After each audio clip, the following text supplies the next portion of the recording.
Et en fait, je pensais qu'avec la lutte, comme il n'a pas l'habitude de lutter avec des noirs, je pensais que ça allait le fatiguer, mais c'est vraiment un bon lutteur.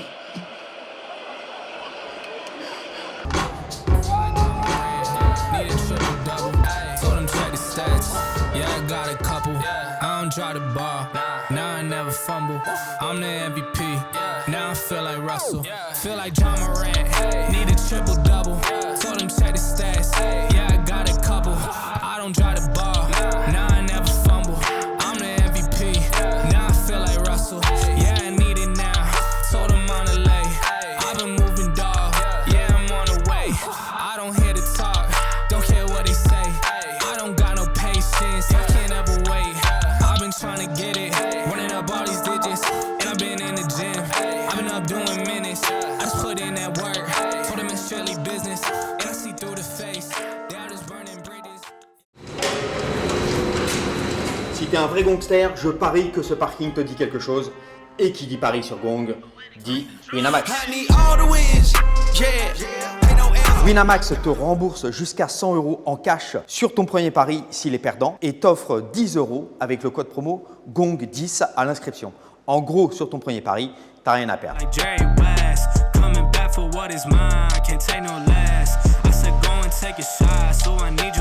Faites-vous plaisir tant qu'il est temps. Quant aux mineurs, c'est toujours verboten et c'est par ici la sortie. J'y vais. En fait, le cutting, c'est pas obligé. Ils n'ont pas dit, ouais, quand tu fais du MMA, il y a cutting qui rime. C'est toi qui décides. Ça veut dire, si tu te dis non, tu vois, par exemple, on va prendre le cas de Xavier Lessou. Xavier Lessou, ce n'est pas un vrai poids lourd. Xavier Lessou, c'est un 93 kg. Il fait 105 kg. Même moi, je peux monter plus haut que lui. C'est-à-dire. Je précise, ouais, c'est champion poids lourd d'Arès. Voilà. Donc, Xavier, tu vois, il ne cut pas. Ouais. Il reste en poids lourd. Ouais. Mais c'est son choix. D'accord? Et pourtant, ça ne l'a pas empêché d'être champion de Arès. Pourtant, parce que le mec, je crois qu'à sa part, lui, c'est un bon poids lourd. Tu vois Donc, ce n'est pas obligé. C'est toi qui… Franchement, le cutting, c'est du libre arbitre. Moi, je comprends les gens qui soient opposés à ça, mais je ne comprends pas qu'on le dise, parce qu'en vrai, ce n'est pas obligé. C'est toi qui décides. Ouais. Si tu te sens capable de le faire, tu le fais. Mais sinon, tu ne le fais pas. Tu restes dans ta KT ou tu vas dans la KT au-dessus. Il y en a, ils le font. Franchement, c'est bien que le cutting soit comme ça, c'est laisser libre choix à tout le monde. Ouais. Comme ça, chacun décide. Moi, c'est ce que je pense. Ouais. C'est vrai que… Donc toi, tu penses que c'est bien de faire la pesée comme ça parce que c'est… 36 heures. C'est quoi ces 36 heures en fait? Ouais, moi, franchement, c'est bien. Ouais. Tu sais, j'ai fait beaucoup de combats amateurs. Et peser la journée même, franchement, c'est dur. Hein. Ouais, c'est dur. Hein. Ouais, même s'il n'y a pas beaucoup de poids à perdre. Même s'il n'y a pas beaucoup de poids à perdre, c'est-à-dire que tu ne manges pas pendant tellement longtemps ou tu fais des régimes pendant longtemps et ensuite tu arrives au combat, tu es épuisé, tu vois. C'est compliqué. Moi, je trouve que c'est bien comme ça. Comme ça, chacun fait comme il sent. S'il fait n'importe quoi, regarde par exemple Pereira, il faisait des gros cuttings à 84, bah, il s'est mangé un KO. Tu vois, la vérité sortira toujours. Ça veut dire, pour moi, c'est très bien comme ça. C'est pas obligé. Tu n'es pas obligé de le faire. Si tu te sens capable de le faire, tu le fais. Si tu veux abuser du truc aussi, tu abuses. Mais normalement, quand tu dis cutting, on pourrait dire cutting léger dans ce cas-là. 4, 5 kilos, ok. Mais si tu veux abuser, c'est toi et ta santé après. Hein. Ouais, parce qu'en plus, aujourd'hui, je vois beaucoup de jeunes qui abusent de ça et ils vont finir par tous monter de KT. Tous. Ouais, effectivement, c'était un… Est-ce que ce n'est pas un effet de mode qui est en train de passer? Parce qu'on voit, effectivement, il y a pas mal de combattants du UFC, là, même de champions, qui montent de KT. Bah, c'est ça. Ouais. C'est parce qu'en en fait, à tellement abusé, après, tu n'arrives vraiment plus à faire le poids. Ça veut dire qu'au final, ça remettra toujours les choses dans l'ordre. Tu vois, moi, je suis en 93 en amateur, je souffrais. Je suis resté en 93 pour avoir des combats, même si je prends un combat à 2 semaines, je peux le faire, mais ça ne va pas m'épuiser tant que ça. Tu vois? Mais tu vois, les gens, ils disaient, ouais, descends en 84, pourquoi faire? Pourquoi faire un cutting de 8 kilos, souffrir? Ça ne vaut pas le coup. Donc non, c'est bien comme c'est pour moi. C'est vrai que ça, du coup, c'est une question, parce que c'est une question de stratégie, là, purement et simplement. Et c'est vrai que, du coup, bah, tu auras les combattants les plus intelligents. Enfin, l'intelligence commence avant le combat bien sûr. lui-même. C'est ça, tu vois, les combats amateurs, ils servent beaucoup à savoir aussi quel est ton poids de forme, dans quel KT tu es le plus performant, tout ça, tu vois. Donc, moi, tu vois, je suis content, j'en ai fait beaucoup, donc je suis resté en 93, mais pour moi, c'est libre à chacun. Si tu te sens bien, tu restes dans la KT où tu te sens bien, où tu peux combattre le plus souvent, où tu sais que les coups, ils vont pas forcément te faire très mal, et où quand tu tapes, tu peux faire mal. C'est tout un calcul, tu vois. Et non, c'est bien comme c'est. Si tu abuses, eh ben, tu vas rentrer dans la cage, tu vas te prendre un KO et tu comprendras qu'il faut que tu combattes dans ta KT. C'est comme ça, pour moi. Ouais. Mais je te dis là, aujourd'hui, je vois beaucoup de jeunes qui abusent du cutting de fou et ils vont faire que 3 combats dans la KT1. Après, ils vont monter au-dessus. C'est obligé. Parce qu'ils s'affligent trop de dommages à leur corps. Surtout en début de carrière. Tu ne peux pas faire des cuttings comme quand tu es à l'UFC. L'UFC, c'est bien, tu vois, c'est bien régi, c'est bien cadré. Toi, tu fais des cuttings de fou dans des orgas secondaires et après, ton corps, il va prendre un coup. Tu n'as même pas 28 ans, 29 ans. Tu n'es même pas à maturité d'homme. Ça ne va pas payer sur le long terme. Ouais. Ça, c'est ta première, on va en parler, mais c'est ta première carrière de foot qui t'a permis de prendre un peu de recul comme ça, tu vois, d'être plus lucide. Oui, là, je pense que la carrière de foot m'a aidé à bien construire. Ma carrière d'MMA amateur est maintenant pro. Mais après aussi l'expérience de vie. Tu vois, je travaille depuis que j'ai 16 ans, je suis électricien. Donc, j'ai toujours été quelqu'un de réfléchi en vrai, tu vois. Mais oui. Sinon... Les pieds sur terre, oui. quand c'est pas dans la bouche de l'adversaire. Ouais, les pieds sur terre. Parce qu'en plus, le MMA, c'est un sport qui est en vogue aujourd'hui. Mais c'est un sport très... Tu vois, je t'ai dit, ton prochain combat, c'est un all-in, tu vois. Donc, il faut pas trop se projeter. Il faut prendre un combat par un combat, donner la meilleure performance possible. Et dès que le combat est fini, tu te projettes. Parce que tu vois, c'est ça qui est bien aussi dans les MMA. Dès que tu as fait un combat, tu sais que le prochain, il risque d'être plus difficile. Donc du coup, même si tu as fait une belle victoire, tu dois l'oublier assez vite pour passer à la prochaine étape. Donc non, sur le MMA, il faut rester le pied sur terre. Tant que tu n'es pas champion de l'UFC, et même encore quand tu l'es, il faut rester les pieds sur terre, je pense, tu vois. Salut les gangsters, bienvenue sur ce podcast qui, je le sens, va être exceptionnel. J'ai même du mal à le dire tellement ça l'est déjà. Bafodé Gassama. Oui. Enchanté de te recevoir. Enchanté Fred. Comme vous voyez sur le canapé, le troisième personnage, le troisième invité, c'est la ceinture. Ceinture d'hexagone, oui. Voilà, ceinture des 93 kilos. C'est toi le nouveau champion en 4 combats pro. Ouais, et le premier champion de l'histoire d'hexagone aussi. En 93. Très content, en 93. Ouais. Bravo à toi, gros combat en plus. Merci beaucoup. Ouais. Tu as fait des combats. Alors tes 3 premiers combats pro, c'est express. Ouais. C'est premier round. Premier round. Ouais. KO, t'es KO. Et là, 5 rounds. Ouais. Et là, guerre de 5 rounds. Guerre de 5 rounds et une ceinture que je suis allé chercher. Ouais. Et très content aussi d'avoir fait les 5 rounds. Je ne m'étais jamais poussé autant dans un combat. Donc du coup, très content du déroulé. C'était un adversaire qui a, pour moi, fait le meilleur combat de sa carrière. Il avait 9 combats pro, c'était son 10e combat pro. Donc du coup, non, très content du scénario, du lieu, un peu de tout. D'accord. Alors, présente-nous un peu cet adversaire et comment tu as préparé le combat.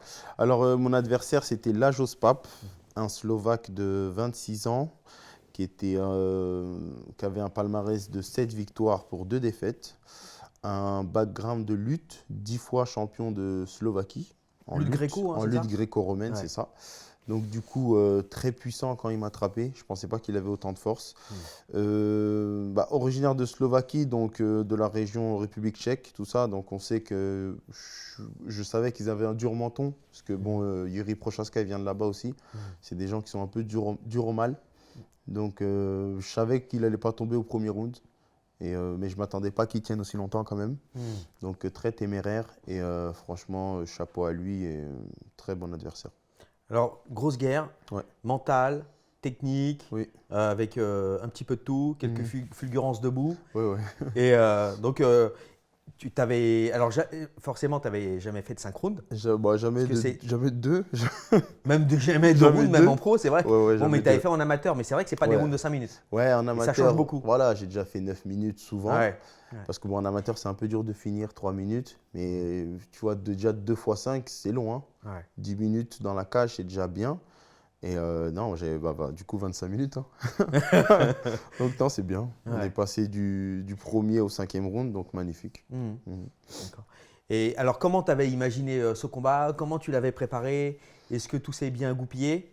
Alors, tout s'est pas forcément bien goupillé parce que je l'avais préparé à que ça aille en 5 rounds au cas où. Donc, je l'avais bien préparé. J'avais des adversaires aussi plus lourds que moi. On avait bien bossé la lutte et tout, les sorties. Mais je ne m'attendais pas à ce qu'il ait une force aussi élevée. Je pense que de tous mes adversaires, c'est peut-être le gars qui avait le plus de force sur la durée. Et aussi autant de technicité et autant téméraire. Tu vois, il tenait beaucoup. Et ensuite, le déroulé, je savais que premier round, il n'allait pas tomber. Deuxième, je l'ai ouvert. Troisième, pour moi, il allait tomber. Et après, normalement, il était tombé. Mais là, le 4e. Voilà, le 4e. Alors, on va pas. Mais, c'était une soirée où la fédération n'a pas vraiment assuré. On en a déjà parlé et on en reparlera encore. D'accord. Parce que là, pour le 4e round, je voulais pas forcément parler de ça maintenant, mais vas-y, on est dedans. Le 4e round, effectivement, l'arbitre pense qu'il a un genou au sol. C'est ça. Tu lui as asséné déjà un coup de genou. C'est ça. Un premier coup de genou. Et l'arbitre arrête le combat immédiatement parce qu'il pense qu'il a un genou au sol. C'est ça. Ce qui n'est pas le cas. Ce qui n'est pas le cas, oui. Et on a vu que, pourtant, je ne sais pas j'ai pas compris cet arrêt parce que l'arbitre était à peu près placé comme la caméra. Vraiment, il est en face. On voit bien, il était en face. Je ne comprends pas. Après, soit je pense pas qu'il pensait qu'il avait un genou parce que sinon, c'est vraiment une grosse faute. Ouais. Peut-être il pensait qu'il avait les fesses au sol, mais même ça m'étonnerait. Mais en tout cas, il était vraiment proche, il n'était pas loin. Donc, c'est une grosse erreur de la part de l'arbitrage. Et la deuxième erreur, c'est ensuite, il nous relève. Donc, ils nous remettent dans une position égale. Or que quand il est au sol, c'est avec les 2 coups que je lui mets. Je lui mets un jab au corps et ensuite un tip, c'est-à-dire un front kick à l'estomac. C'est ça qui le fait un peu plonger au sol. Parce qu'ensuite, il veut m'attraper au sol, je sprawl et je commence à lui asséner des coups en grand impact. Donc, la deuxième erreur, c'est qu'il nous relève. Donc, c'est vraiment pas bien. Il vous faire prendre debout au centre de la cage. Et c'est n'importe quoi. Je d'accord. suis très déçu de ça et je n'ai pas eu de retour de la fédération, ce que j'aurais bien aimé avoir. Ouais. Et effectivement, il y a eu des couacs. Les 2 combats principaux, il y a eu des couacs. Un peu à ce qui paraît. Mais tu vois, j'aurais bien aimé quand même que… Bon, tu vois, j'ai fait, moi, j'ai fait un parcours fédéral, tu vois. Donc, j'ai élevé un peu la fédération aussi, tu vois. Avec mon parcours fédéral, j'ai toujours… Ta carrière amateur. Voilà, j'ai toujours opté pour que les gens fassent le parcours fédéral, qu'ils n'aillent pas forcément tricher, aller faire un combat en Suisse, ensuite se prétendre professionnel. Moi, j'ai toujours dit qu'il faut faire les combats amateurs, être champion de France, aller faire les IMAF, représenter la Fédé. Tu es resté dans les clous. Voilà, nickel. donc du coup, quand même, j'aurais bien aimé que… Tu vois, il y a un petit truc, tu vois. Et ça, je trouve que c'est pas très normal, tu vois. On est d'accord. Parce que effectivement, ça change. Alors, l'un dans l'autre, c'est bien parce que c'est bien. Tu t'en serais passé. Tu sais que les 5 rounds, tu les tiens contre un adversaire coriace. Bien sûr. Voilà, tu sais ça maintenant. Mais les autres le savent aussi. C'est ça le problème aussi. C'est que les gens, ils le savent. Donc, je ne suis pas content sur ça parce que maintenant, les gens, ils ont du contenu. Voilà. Mais aussi, ils m'enlèvent un finish aussi. Donc, j'aurais pu faire 4 combats, 4 finishes. Et le pire scénario, c'est que moi, après, je me fais finir, tu vois. Donc, ça aurait été ça le pire. Donc, non, franchement, mauvais. Après, l'arbitre s'est excusé à sa décharge. Et c'est un bon premier pas, Naoufel. Ouais, non, il s'est excusé. Ouais. Il s'est excusé à moi. Il a compris qu'il avait fait. Voilà, moi et son entraîneur. Ouais. Et moi et à mon entraîneur, il s'est excusé. Mais voilà. Est-ce que ça va, t'es pas sorti de ton combat parce que après, je pense que le 4e round, après ça, j'étais un peu sorti. Ah, on est d'accord. C'est juste, j'ai pas fait le con, mais si, ça m'a atteint, parce que j'étais fatigué moi aussi. Tu vois, c'était la 16e minute de combat, donc bon, t'es fatigué, tu vois. Et c'est dommage. Et ça m'a pas sorti totalement parce que je suis professionnel, tu vois. Mais ça m'a embêté. Ça m'a embêté, ouais. Et alors toi, tu as une carrière professionnel avant ta carrière pro?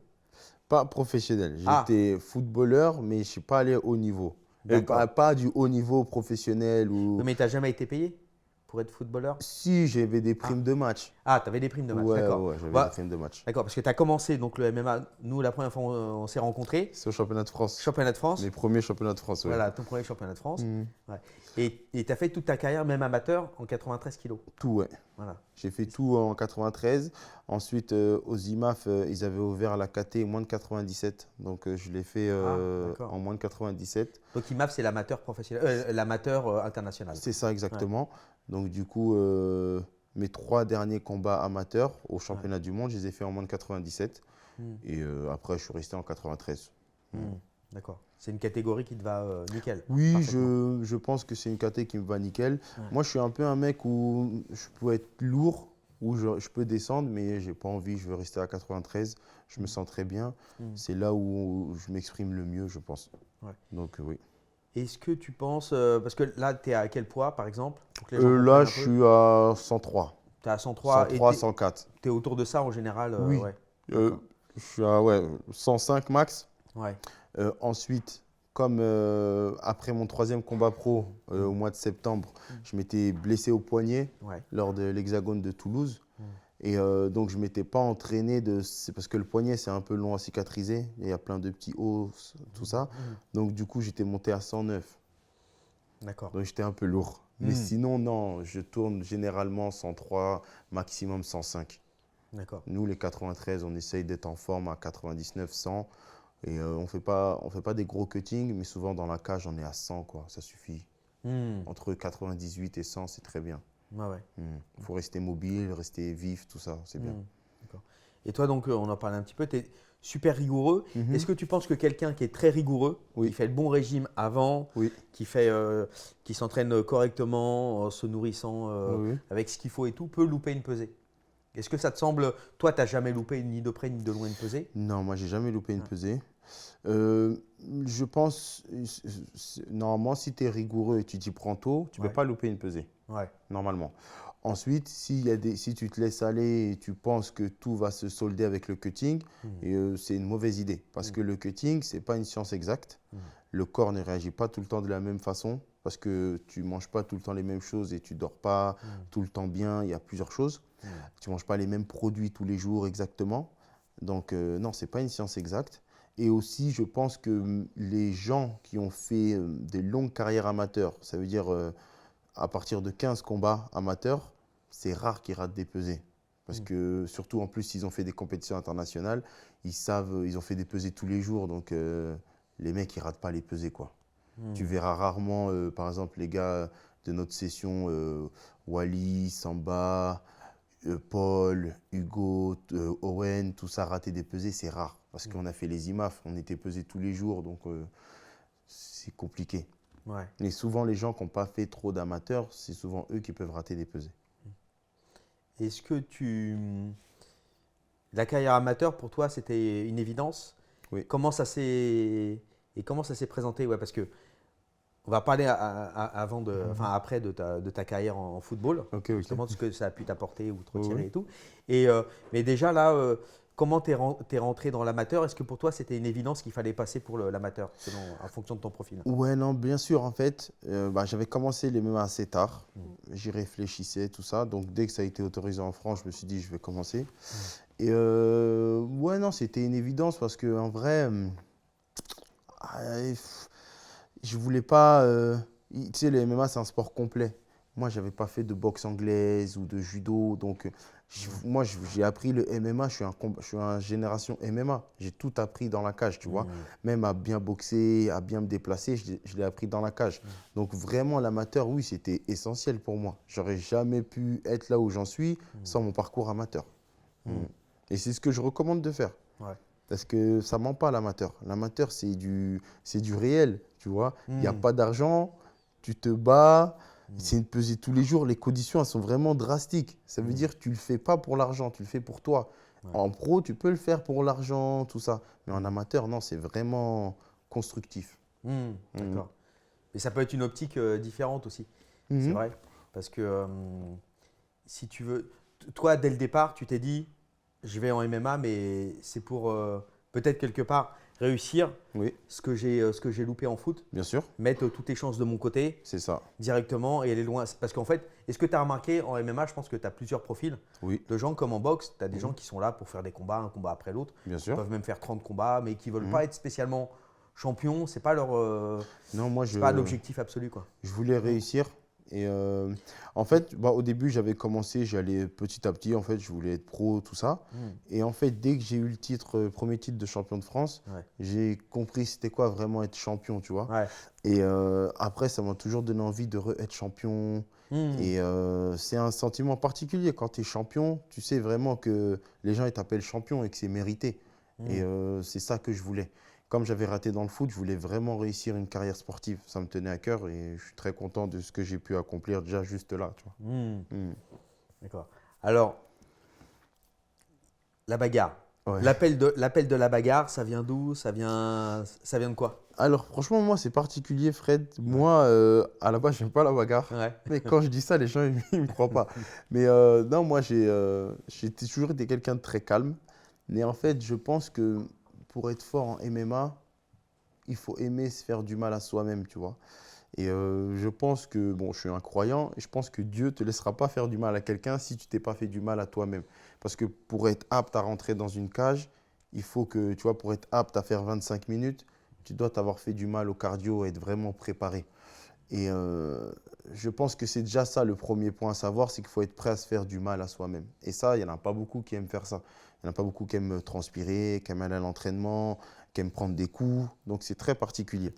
Après, je pense aussi, par rapport à l'appel de la bagarre, je pense que c'est surtout, tu sais, les MMA, c'est surtout un combat contre toi-même déjà. Je pense que c'est ça. Et moi, je suis fort dans ça. Et ensuite, je pense qu'il y a tout qui rentre en jeu, la capacité à être technique, la capacité à observer, à avoir une intelligence de combat. Et bon, nous, quand on était petits, on s'est souvent chamaillé, tout ça, parce que j'ai beaucoup de frères et sœurs.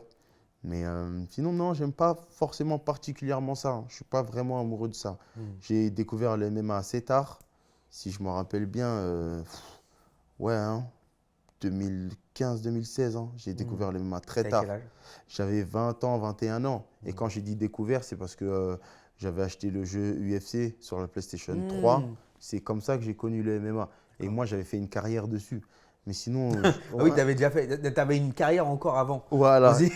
Une carrière sur PlayStation. Voilà, sur PlayStation, j'avais pris mon joueur, je l'avais formé et tout. Ouais. Et en plus, je crois que je l'avais mis dans la KT 93 en plus. Ah ouais. Ouais, je te jure.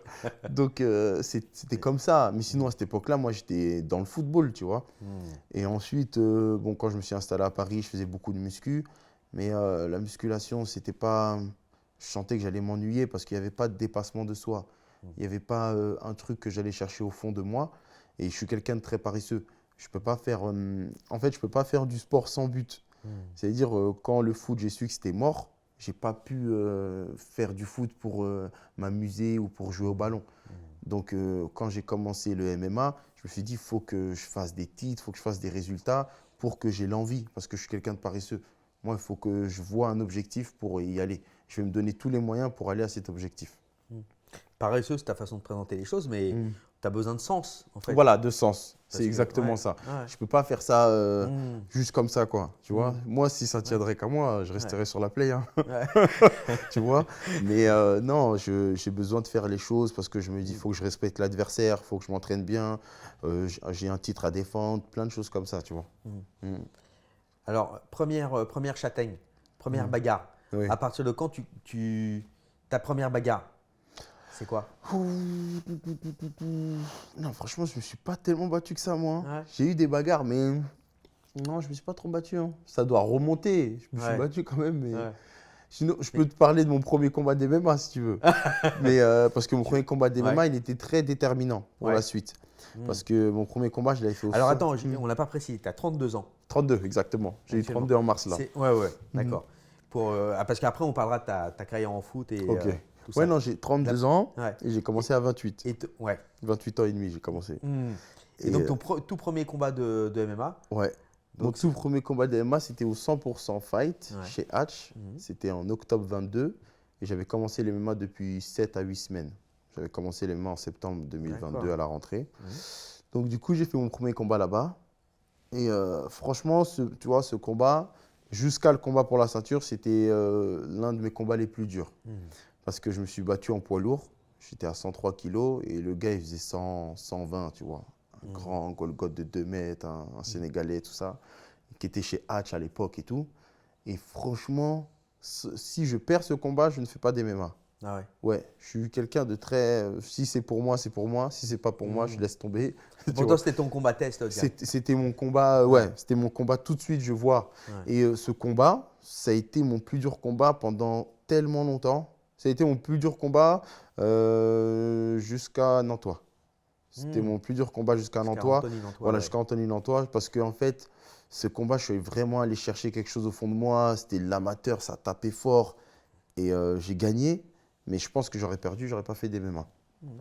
Et ce combat, ça m'a drivé dans le sens où j'ai compris que j'étais fait pour ce sport-là. Et tous les gens qui avaient vu ce combat, ils ont compris que j'étais fait pour les MMA. Ouais. C'est ce que tu te disais déjà avant de faire ce combat? Tu t'es dit, ce combat-là, si je le perds, c'est le dernier, premier dernier. Ouais, si je le perds. Et pourquoi tu t'es mis ça en tête? Parce qu'en fait, j'avais commencé trop tard et je me disais que bon, c'est pas obligé, tu vois. Et à l'époque aussi, quand j'avais commencé, je ne voyais pas tellement de soutien. Donc, je me dis, vas-y, je vais essayer. Et bon, j'ai essayé, c'est passé, mais c'était pas facile du tout. C'était un combat très, très compliqué. Le mec, il faisait 20 kilos de plus que moi dans la cage. Il était lourd et c'est là où j'ai compris que heureusement qu'il y avait des KT. Et j'ai compris que je n'étais pas un poids lourd aussi. Mais ouais, non, ce combat, je l'aurais perdu, je n'aurais pas fait des MMA. Ouais, d'accord. Et alors, il s'est passé comment ce combat? Et comment ça s'est passé dans ta tête, tu vois Ce combat, je l'ai dominé de A à Z. J'ai fait que avancer sur lui. Donc, la meilleure défense, c'est l'attaque. Donc, je l'ai attaqué. Et comme je sais que j'ai un gros cardio, il n'a pas pu suivre mon rythme. Et du coup, c'est comme ça que j'ai gagné le combat, quoi. J'ai gagné la décision unanime, mais je ne pouvais pas le mettre KO. Il faisait 20 kilos de plus que moi, tu vois. Mais non, c'était un combat très âpre. Et je suis allé chercher quelque chose au fond de moi-même. Tu avais combien de mois d'entraînement quand tu l'as fait? Tu l'as fait assez vite, non? Ouais, moi, je l'ai fait assez vite. C'était en plus mes débuts d'MMA. Et j'étais au Congo Smashing Club à Colombes. Ouais. Donc, lundi, je faisais prépa physique de 2 heures. Mardi, entraînement grappling, 1h30. Ensuite, MMA, 1h30. Mercredi, 2 heures prépa physique. Jeudi, MMA, lutte. En tout 3 heures. Vendredi, repos. Et samedi, entraînement de grappling, MMA. Donc, c'était assez lourd. Je me rappelle, à cette époque-là, je rentrais à la maison, mes pupilles étaient dilatées, j'étais très fatigué. Ouais. Parce qu'en plus, ça faisait 3, 4 ans, même 5 ans que je n'avais pas fait du sport à haute intensité comme ça. Ça veut dire que tout était nouveau. C'était très, très difficile les débuts des MMA. Mais je me suis accroché et j'ai appris assez vite. Mais c'était difficile. D'accord. Donc, ça faisait 5 ans déjà que tu avais raccroché de ta carrière de foot? Oui. Dès que je m'étais installé à Paris, en vrai, en 2016, j'avais arrêté. Je m'étais entraîné un peu, mais c'était plus à haut niveau. J'avais arrêté le sport à haut niveau. À haute intensité, en tout cas. D'accord. Alors, flashback. Oui. Donc, on va faire un flashback, on va aller sur le foot. Mais avant tout, on va aller même le plus loin possible. D'accord. Le tout premier souvenir de ta vie? Oui. Tout premier? Oui. Tout premier souvenir qui te revient en mémoire? Ah, le premier souvenir aujourd'hui de ma vie? Ouais. Je me rappelle quand j'étais petit, j'avais cassé la télé de chez moi. Je crois que j'avais 4 ans comme ça. Et en fait, il y avait ma petite sœur, elle était sur le pot. Et je voulais lui montrer que je pouvais porter la télé. Et tu sais, dans les années 90, c'était les grosses télé carrées, tu vois. Voilà. Et je l'avais portée, elle était trop lourde. Et boum, j'étais tombé et je l'avais cassée. Et ma mère, elle était partie à la pharmacie, elle était revenue. Donc, elle m'avait mis une gifle et j'avais volé. Et après, elle a dit, attends, ton père, il va venir, t'es mort et tout.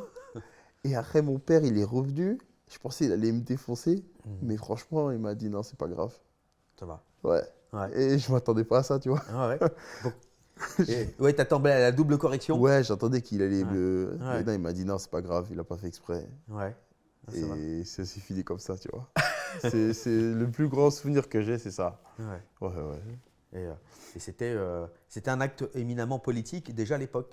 Se casser de la télé, c'est bien vu, toute la propagande qui en sort. Ah oui, à l'époque. Bon, après, en 98, ça va, tu vois. T'étais un gros consommateur, toi, de télé, de jeux vidéo et tout, gamin? Ouais, après… d'écran en général? L'écran, oui, ça va, je regardais assez la télé. Après, bon, moi, j'étais génération PlayStation 2, Ouais. 2001, 2002. Donc, quand c'est sorti, ouais, je jouais beaucoup à la Play. Et non, j'aimais beaucoup la PlayStation, ouais. Deux fois, ma mère, elle éteignait la Play pour que je sorte, tu vois. Ouais. Et même si je faisais du foot, je jouais bien, j'aimais plus la PlayStation. Parce que j'aimais pas le froid, moi. D'accord. J'aimais pas le froid. Et donc le MMA, tu découvres là-dessus, sur la Play? Je découvre Avec sur l'UFC? la PlayStation 3, Ouais. avec, je crois que c'est l'UFC 1, ouais. Hmm. Donc, je découvre sur la PlayStation 3, ouais, je crois 2012, 2013, comme ça. Et du coup, bah, je monte une carrière et je fais des combats. Je prends Anderson Silva, je prends John Jones. Je crois que je prends aussi Brock Lesnar. T'avais quel âge là? 2012-2013, ouais, 19-20. Hein. D'accord. Mais Tu savais que c'était un sport à côté? Tu savais que je savais que c'était un sport, mais je ne savais pas où le regarder. Je comprenais rien. Ouais. Je savais juste que c'était une cage, Ouais. que tu mettais des coups de poing, des coups de pied. Et moi, j'aimais bien mettre des high kicks, tu vois. Donc, c'était tout, mais je ne comprenais rien. Tu sais, nous, on n'était pas, dans notre famille, on était football, tu vois. Il y avait pas... Moi, mon frère, il a fait du judo après. Il a commencé le judo en 2016-17. Et c'est par rapport à lui que j'ai connu les sports de combat. Mais sinon, non, nous, les sports de combat, on était à des siècles. Hein. Ouais. On était tellement loin de ça. On était vraiment que foot. Ouais. Ou que les jeux vidéo, ou bah, bon, Mortal Kombat, Tekken. Mais sinon, non, le MMA, je l'ai découvert avec l'UFC sur la PlayStation 3. Je faisais les prépas là 8 semaines. Ouais. J'entraînais une semaine physiquement, une semaine technique. Mais c'est tout. Sinon, j'ai jamais connu ça. Et j'aurais jamais imaginé faire ça. Ouais. Jamais, ouais. Et tu penses que ça a joué après quand tu as commencé à t'entraîner? Est-ce que tu as retrouvé des sensations, ça t'a fait revenir des images justement du jeu comme ça ou non, ça m'a pas fait revenir des images. C'est juste quand je me rappelle en 2012-2013, quand je commençais à faire des tests à l'étranger pour être footballeur professionnel, je faisais des prépas physiques d'avant-saison très physiques, très fonciers, tout ça. Et quand j'ai commencé les MMA en 2022, 10 ans après, je me suis rendu compte que je le faisais déjà, ce travail de foncier. Tu vois? Donc, j'ai compris que physiquement, j'étais déjà fort. Donc, c'est comme ça que j'ai fait le rapprochement. Mais sinon, non, quand j'ai commencé les MMA, il n'y avait pas tellement de rapprochement que ça avec le jeu vidéo. Ouais. C'était beaucoup plus réel, tu vois? Ouais. Ouais. Parce en fait, dans les MMA, je ne faisais pas les soumissions, moi. Je ne connaissais pas tout ça. Les clés de bras, les étranglements, je les connaissais parce que nous, on faisait souvent des corps à corps à l'époque. Mais je ne connaissais pas les soumissions, tout ça, tu vois. Donc, ça restait très virtuel. Vu que du coup, vu que tu n'avais aucune culture de combat de l'autre côté, c'était resté très virtuel. Franchement, très jeu vidéo. Ouais. Et j'étais beaucoup de coups. Je mettais beaucoup de coups, pas de prise et tout. Non, je ne connaissais pas ça. Ouais.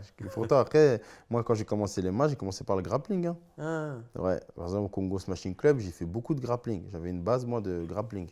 D'accord. C'est ce qui t'a plu tout de suite Ouais, en fait... Comme j'étais dans une bonne salle avec mon entraîneur, c'était Mathieu Husson. Et le grappling, tu vois, j'ai bien appris les bases à ce moment-là. Comment se relever, étranglement, comment sortir des étranglements, la langouste, tout ça. Et c'est ça que j'ai kiffé en premier, tu vois. Et même, tu vois, mes premiers finishes, moi, c'était des soumissions. En amateur, c'était des soumissions. Ouais, d'accord. Donc, tu as l'aspect technique qui t'accroche tout de suite, en fait. Oui, tout de suite. Moi, après, j'ai vite compris aussi qu'il faut être technique, en tout cas. Ouais. Et bon, j'ai développé mon knockout power, tout ça après. Mais au début, j'ai vite compris qu'il fallait être très technique parce que je savais que j'étais puissant. Ouais. Et alors, le foot, ta carrière en foot, comment ça se goupille? Comment ça se met en place, tout ça? Et est-ce que pour toi, c'était un rêve donc, inabouti? Ouais, non, c'était mon rêve d'être footballeur. À la base, je ne voulais pas faire du foot, moi. C'était mon frère. En fait, je l'avais accompagné, mon grand frère.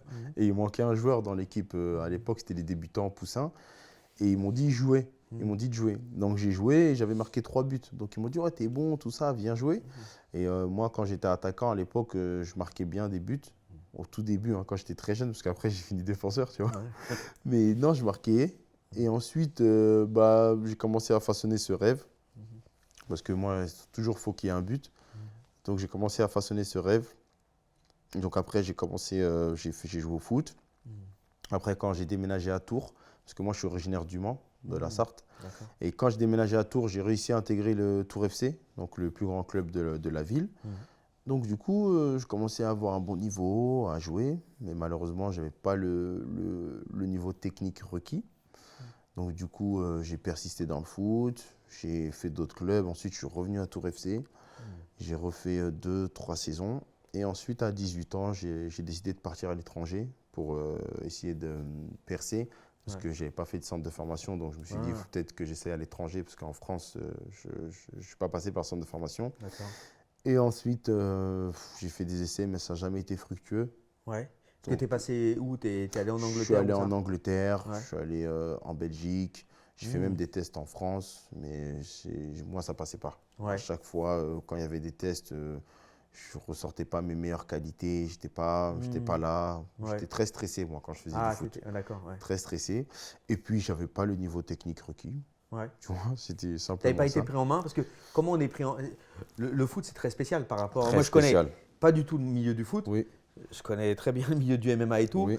Le MMA, c'est difficile quand même si à un moment, un entraîneur s'occupe pas de toi, tu vois, te prend pas en main pour… C'est chaud, oui. C'est très chaud quoi, pour avoir même les ficelles du métier ou Très chaud. l'aspect très technique vu que ça comprend beaucoup de choses. Oui.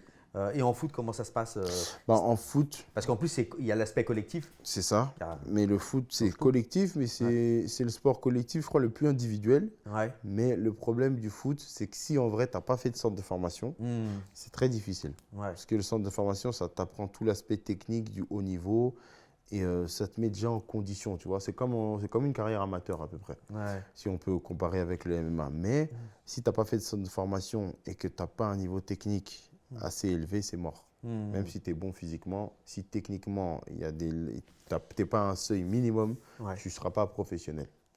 Ensuite, moi aussi, l'erreur que j'ai faite dans le foot, c'est que je suis parti trop tôt. J'aurais pu vivre du foot dans le sens où gagner 2 000 ou 3 000 euros par mois, j'aurais pu y arriver à ce but-là. Mais moi, en fait, je voulais être une star du foot. Et être une star du foot, si tu n'as pas fait de centre de formation, tu n'es pas un talent brut, c'est impossible. Et moi, quand je suis arrivé à cette réalité que je n'y arriverais pas, c'était un suicide émotionnel pour moi, tu vois. Ah ouais. Ouais, c'était vraiment, je ne dormais pas, ou je ne savais plus à quoi je servais dans la vie parce que je n'avais pas réussi mon but. Et j'ai mis du temps à m'en relever, mais comme je savais que j'avais donné le maximum, Ouais. je savais que ce n'était pas pour moi, tu vois. Parce que À quel âge tu es arrivé à cette conclusion? je suis arrivé à cette conclusion à 20 ans ou 21 ans. Ouais, 21 ans, je suis arrivé à cette conclusion que je ne serais pas professionnel. Ouais. Ouais. D'accord. Donc c'était très dur, hein, Ah cette ouais. époque-là, ouais. Ouais. C'était très dur, ouais. Ouais, tu as eu un moment de flottement comme ça où Oui, ta vie perdait un peu sens, non? Ouais, c'est ça, en 2014, 2015, ouais, 2014, 2015, 2016, jusqu'à en fait que j'arrive à Paris, parce que je suis arrivé à Paris en 2016, à mes 22 ans, je suis arrivé à Paris. Et ouais, de 2015 à 2016, j'étais vraiment dans le mal parce que je savais que je ne serais pas un joueur de foot, quoi. Ouais. Et j'avais mis beaucoup d'énergie dans ça. Et bon, ça fait mal l'échec, hein. Donc j'ai réalisé que en fait, je ne pourrais pas faire quelque chose dans ce sport. Donc du coup, j'ai arrêté le sport complètement. Total, ouais. Total, Ouais. Ouais. Et tu t'es mis à fond à la PlayStation. Non, je t'as jouais, fait une part- ouais. jouais un peu à la Play, mais après, bon, comme je travaillais déjà, j'étais déjà Ah, tu électricien. bossais déjà, ouais. À cette époque-là, j'étais électricien, j'avais mon diplôme, mais je faisais beaucoup d'intérim. Donc ma situation aussi n'était pas stable en tant qu'homme. Donc quand je suis venu à Paris, j'ai fait Uber. Et en faisant Uber, j'avais pris 10 kilos, tout ça, parce que je faisais vraiment plus de sport. Et je me suis dit, bon, je vais retourner à mon métier principal, qui est l'électricité. Et c'est à partir de ce moment-là où je suis retourné à l'électricité, j'ai commencé à la mairie de Colombes en 2017, que là, j'ai commencé à construire ma stabilité d'homme. Et après, recommencer le sport, la musculation, tout ça. D'accord. Tu t'es reconstruit C'est au mental et au physique. En Exactement. Mais ce moment-là. 2014, 2016, c'était des années assez difficiles pour moi. De 20 à 22 ans, j'étais pas bien. Ouais. Jusqu'à que j'arrive à la mairie de Colombes, je n'étais pas très bien. D'accord. Donc, tu as trouvé ta place là-bas. Oui, j'ai trouvé ma place là-bas. Ouais. Ouais. Ouais, j'ai fait ma vie d'homme là-bas. Je suis rentré là-bas, j'ai passé un concours. Ensuite, je me suis marié. Voilà, j'ai eu 2 enfants. Et ensuite, j'ai commencé les MMA aussi à la mairie. Donc, tu vois, j'y suis toujours. Mais quand je pense au moment où je suis arrivé, jusqu'à aujourd'hui, j'ai tout construit là-bas, quoi.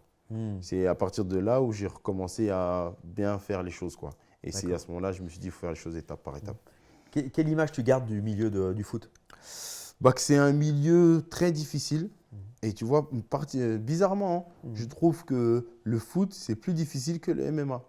Mais je pense que c'est parce que moi-même, j'ai des qualités intrinsèques pour le MMA, tu vois. Et je pense que quand tu es dans quelque chose et tu n'es pas fait pour ça, tu trouves cette chose-là très difficile comparé à d'autres. Parce que si tu vas parler à des gens qui sont faits pour le foot, ils ne vont pas te dire que c'est difficile. Mais moi, comme je n'étais pas fait pour ça, je trouve que le foot, c'est très dur. Mais il y a des gens qui vont te dire que le MMA, c'est très dur et je le vois. Parce qu'il y en a, ils n'ont pas forcément eu mon parcours que j'ai eu. Et je le vois qu'eux vont dire, non, t'es fou, le MMA, c'est trop dur. Et je le comprends. Parce que le MMA, c'est vraiment un sport dur, en vrai. Tu vois, quand j'y repense et tout, c'est dur. Aujourd'hui, tu vas t'inscrire dans un club, tu vas essayer de commencer à faire des combats et tout. Tu n'auras pas forcément d'entraîneur derrière toi. La salle elle va être remplie. On ne va pas être forcément derrière toi pour t'améliorer techniquement. Il va falloir beaucoup de mental, tu vois, pour déjà être juste champion de France. Ensuite, faire les étapes, arriver en pro. C'est chaud, tu vois. Ouais. Donc, faut trouver sa voie. Je pense que c'est ça le plus dur.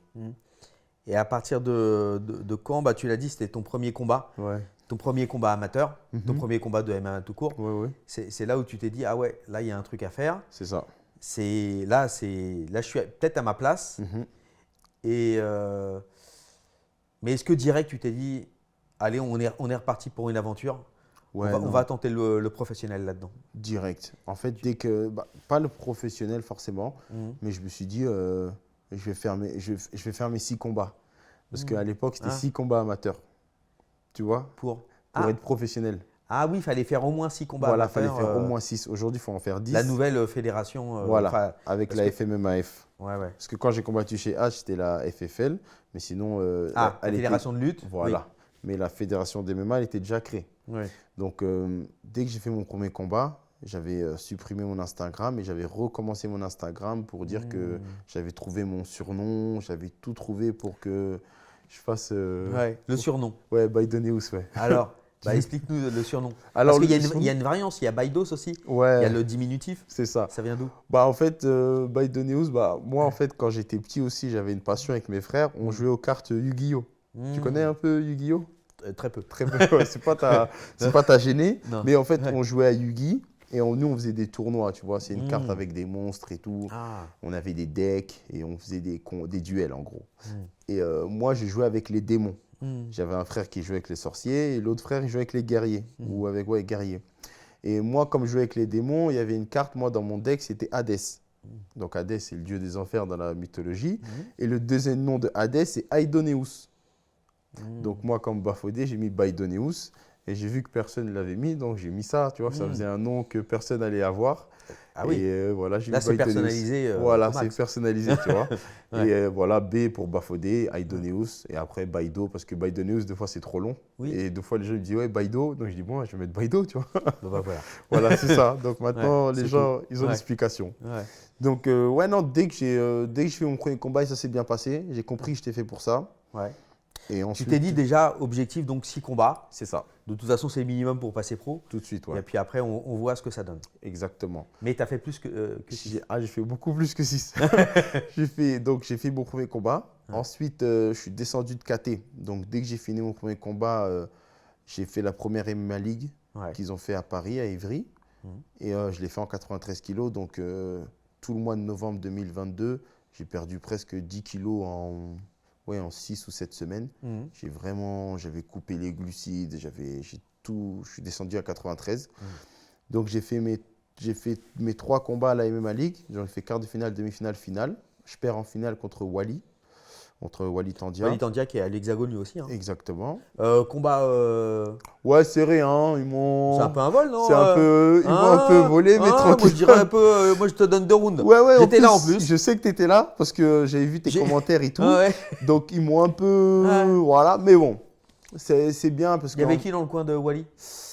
Il y avait qui dans le coin de Wally? Il y avait Il- ses entraîneurs à l'époque de Team Zodiac. Oui, C'était donc avant ouais, US ouais. Metro, avant tout ça, tu vois. Ouais. Donc, j'avais perdu le combat. Ça m'a un peu plus- dégoûté, mais Ouais.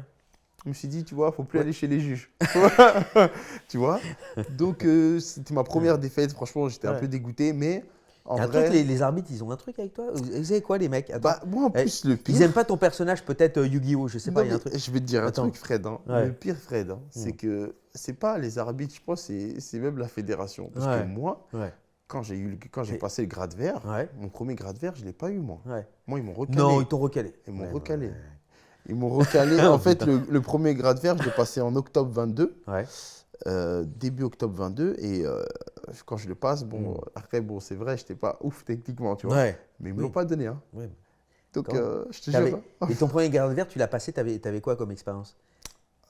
Moi, j'avais juste les entraînements de grappling. T'avais des entraînements de grappling Voilà. et tout, quoi. Ah ouais. Mais Donc, comme quoi, t'as vu, les mecs, vous découragez pas. C'est pas parce qu'on. Bien on- sûr. T'as vu? Comme Ouais, quoi, faut suivre son Faut instinct. suivre son instinct. Regarde, rejeter. Alors, le mec, il a pas son grade vert. Regardez, regardez là. Ouais, elle est là, la ceinture. Ouais, non, mais Et moi. ça t'a j'ai- pas découragé sur le moment, ça? Ah, ça m'a écœuré. Ah. Mais moi, mes premiers rapports avec la Fédé, ils étaient conflictuels. Ouais. Mais non, ils m'ont recalé. Hein. Ouais. En plus, là-bas, j'ai un peu crié et tout, j'étais dégoûté. Ah ouais. Mais j'ai pris mon mal en patience. J'ai dit, bon, je vais bien apprendre. Mm. Ils ont raison, peut-être je fais des conneries, tu vois. Parce que je crois que j'avais mal fait un triangle, j'étais mal sorti d'un triangle, tu vois, un triangle de jambes là. Ouais, ouais. Donc j'avais fait un peu j'avais fait peut-être le con, donc ils me l'ont pas donné. Donc ensuite je l'ai repassé en décembre avant la MMA League, Ouais. et c'est là je le passe avec Johnny Frachet. Mm. Et ça c'est mon premier rapport avec Johnny, Ouais. et avant même que je sache que j'ai en équipe de France, donc je le passe et donc après je l'obtiens et Johnny il me dit ouais lève ton t-shirt pour voir si tu as des abdos et tout, il me dit ouais ça va t'es pas mal tu vois pour un Ouais. 93 t'es bien Ouais, physiquement. Oui, d'accord. Donc ensuite, je fais la MMA League à Évry. Ouais. Et moi, mon objectif à cette MMA League, ce n'était pas forcément de gagner. C'était d'arriver jusqu'en finale, de faire mes 3 combats. Ouais, d'accord. Parce que j'avais compris que moi, je voulais prendre de l'expérience à mort de cage. Donc j'ai réussi mon objectif, c'était d'arriver jusqu'en finale. Je voulais gagner, mais j'ai perdu. Ensuite, j'étais très énervé. Donc en 2023, je refais la MMA League en T'avais perdu, c'était cette défaite là Ouais, contre Wally, Ouais, ouais. à la décision. T'avais perdu si on veut. Voilà. Donc, mais bon. T'avais pas perdu. Pour moi, je n'avais pas perdu, Non, mais c'est pas bon, sur le Ouais. papier, on dit j'ai perdu. Voilà. En plus, décision unanime. Donc, Ouais. vas-y. Donc, je me dis, bon, déjà, première expérience, il ne faut pas aller avec les juges. Et voilà. Donc, en février, je fais la MMA League de Tarbes. Ouais. MMA League de Tarbes, je fais mon premier finish. C'est un triangle inversé. Donc, très beau finish au premier round. Donc, je suis super content. Ensuite, je fais ma 3e MMA League à Lille, à M. Je fais un 2e finish étranglement arrière. Donc là, je suis déjà à 6 combats d'MMA. Je suis à 5-1, donc très content. Et ensuite, j'attends les championnats de France. Donc j'attends les championnats de France qui se font en juillet 23, où tu es là.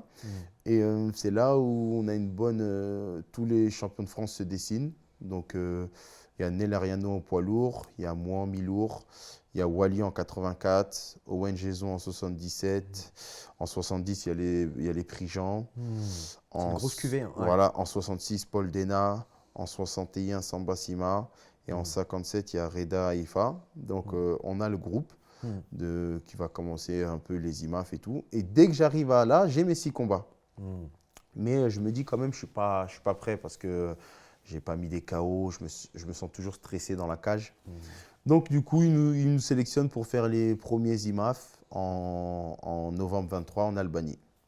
Donc très content. C'était quoi, championnat d'Europe ou... C'était championnat du monde. Championnat du monde Ouais, direct. Championnat du monde direct. Ouais. Donc du coup, très content d'être en équipe de France, très content d'être sélectionné. Pour une première année d'MMA, c'est une première année réussie. Et juste avant les IMAF que je fais encore 2 combats. Donc comme je suis champion de France, je commence à avoir des sollicitations. Donc je fais mon premier combat à Hexagone, en fait à l'AEF, qui avait fait une collab Hexagone AEF Brave à Nantes, à la H Arena. C'était en septembre 23. Donc du coup, je fais un combat là-bas. C'est la première fois où j'ai une organisation professionnelle, où je me sens dans une organisation professionnelle, dans une salle. Avec un vrai public. Un vrai public. Je fais le combat qui ouvre la carte. Donc franchement, super content. Et c'est à ce moment-là que je rencontre les frères Porut. Donc je gagne ce combat. Et du coup, interview et tout. Et franchement, je me sens comme à la maison. Et à ce moment-là, Jérôme, il me dit, si tu veux signer pro, bah, tu viens chez nous, quoi. Je leur dis, ouais, il n'y a pas de problème, je ne suis pas encore prêt, mais on se tient en contact, tu vois. Donc ensuite, je fais un 2e combat à l'AEF en octobre 23. Et ce combat, c'est à Rennes. Et c'est mon premier combat qui est télévisé. Donc très content. Ça passe sur RMC, samedi soir à 21h. Donc aussi, ça, c'est un combat que je mets une guillotine debout. Ouais. Donc très content. Premier finish à la télé, premier combat à la télé, donc super content. Donc là, je suis à 7-1. Non, je suis à 8-1. Et non, 7-1, pardon. Et ensuite, je vais aux IMAF avec l'équipe de France. Donc du coup, on a un superbe groupe. On a des très bons entraîneurs. Donc Johnny Frachet, Nicolas Haute, Christophe Daffreville. Ouais, je crois qu'on avait 3 entraîneurs. Lionel Brézéfin. On a un très bon groupe. On a une bonne cohésion, tout se passe bien, une bonne ambiance. Ouais. Il y a, après moi, il y a aussi il y a Paul qui était un peu youtubeur, donc du coup, il y avait beaucoup d'engouement sur ce groupe-là d'MMA. C'était le premier groupe où on avait autant de caméras sur nous, où les gens commençaient à savoir c'était quoi les IMAF, donc il y avait de l'attente sur tout le monde, donc très content de faire partie de ce groupe. Donc moi, je fais mes IMAF, mais ça se passe pas bien pour moi, parce que mes premiers IMAF, au tirage au sort, je tombe sur un Kazakh, qui est champion d'Asie IMAF, qui est très fort, très puissant. Et je perds en 20 secondes. Et en fait, je me suis blessé. Je voulais l'amener au sol et je me fais une entorse des 2 genoux. Aïe. Donc, du coup, Double. des 2 genoux. Donc, du coup, je fais une syncope. Je tombe dans les pommes. Aïe. Mais c'est compté comme un KO. Donc, du coup, je suis dégoûté du MMA. Parce que moi, après ça, je voulais gagner les championnats du monde et passer pro, tu vois. Et ça ne se passe pas comme prévu. Donc, du coup, dégoûté. Attends, comment ça se passe? Sur quoi exactement tu te fais la double entorse? En fait, on commence le combat. Il me met un high kick. C'est pas que ça me sonne, mais je le sens. Tu le sens, Je mets mon bras. D'accord. Mais je le sens quand même. Donc, je sens qu'il a de la puissance, tu vois. Donc, ensuite, il met un enchaînement gauche-droite. Mais la gauche me touche, mais la droite ne me touche pas. Donc, je sens qu'il est à bonne portée pour l'amener au sol. J'essaie de l'amener au sol. Il se prôle sur le côté, bizarrement, sur le côté de mon genou. Et je sens du feu ici, tu vois. Je sens que le genou, il y a du feu. Après, je fais une syncope. Donc, après, il me met 2 coups. L'arbitre, il ne sait pas.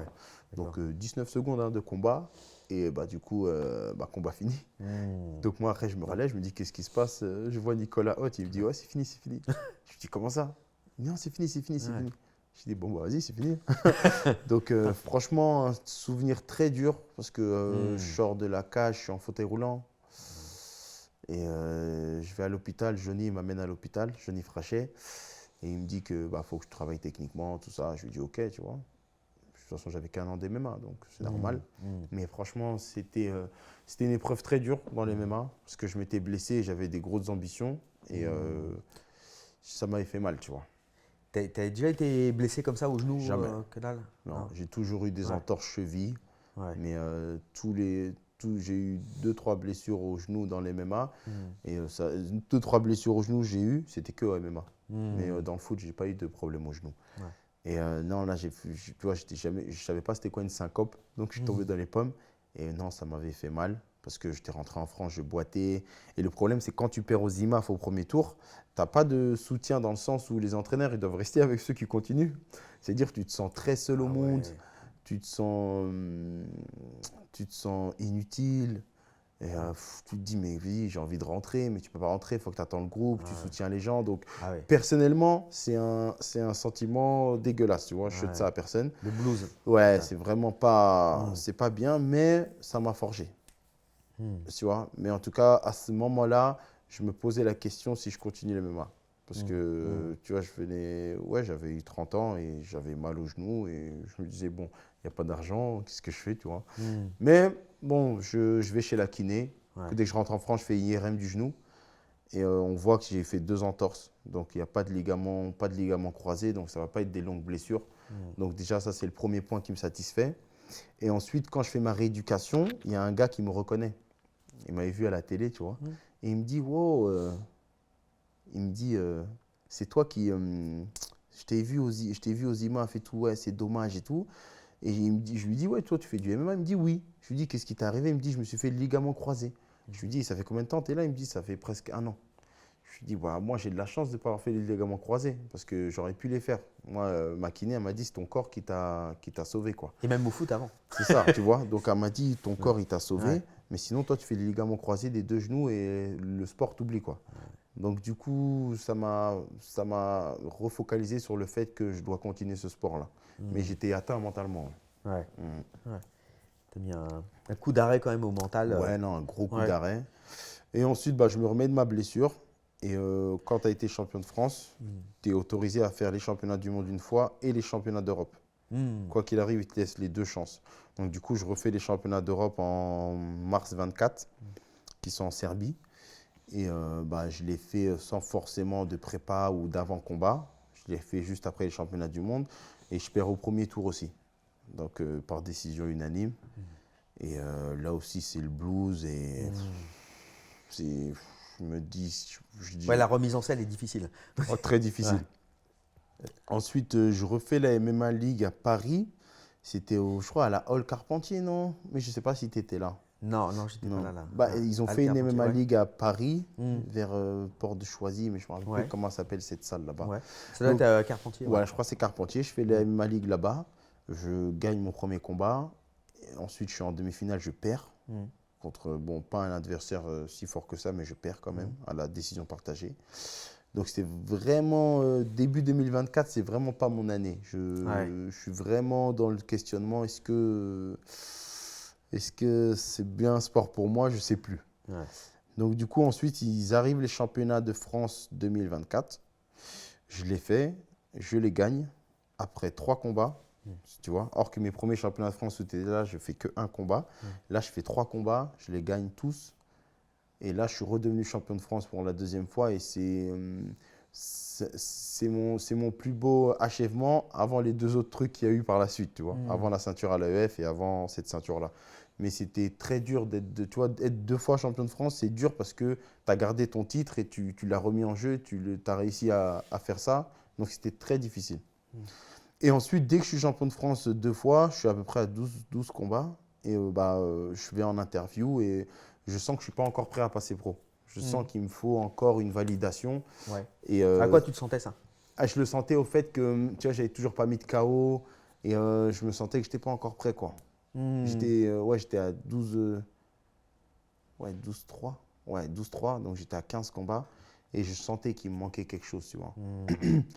Donc du coup, quand je vais en interview, je me dis qu'il y a un mec que je n'ai pas affronté et que les gens ils considèrent le meilleur de ma caté.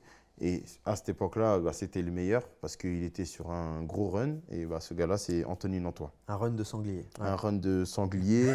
Et en plus, moi, j'avais affronté un adversaire qui s'appelle William Sifran, que Nantois avait étranglé au premier round. Et non, il avait fait une kimura au premier round et moi, j'avais fait une décision partagée contre lui. Donc, du coup, je n'étais vraiment pas légitime, tu vois.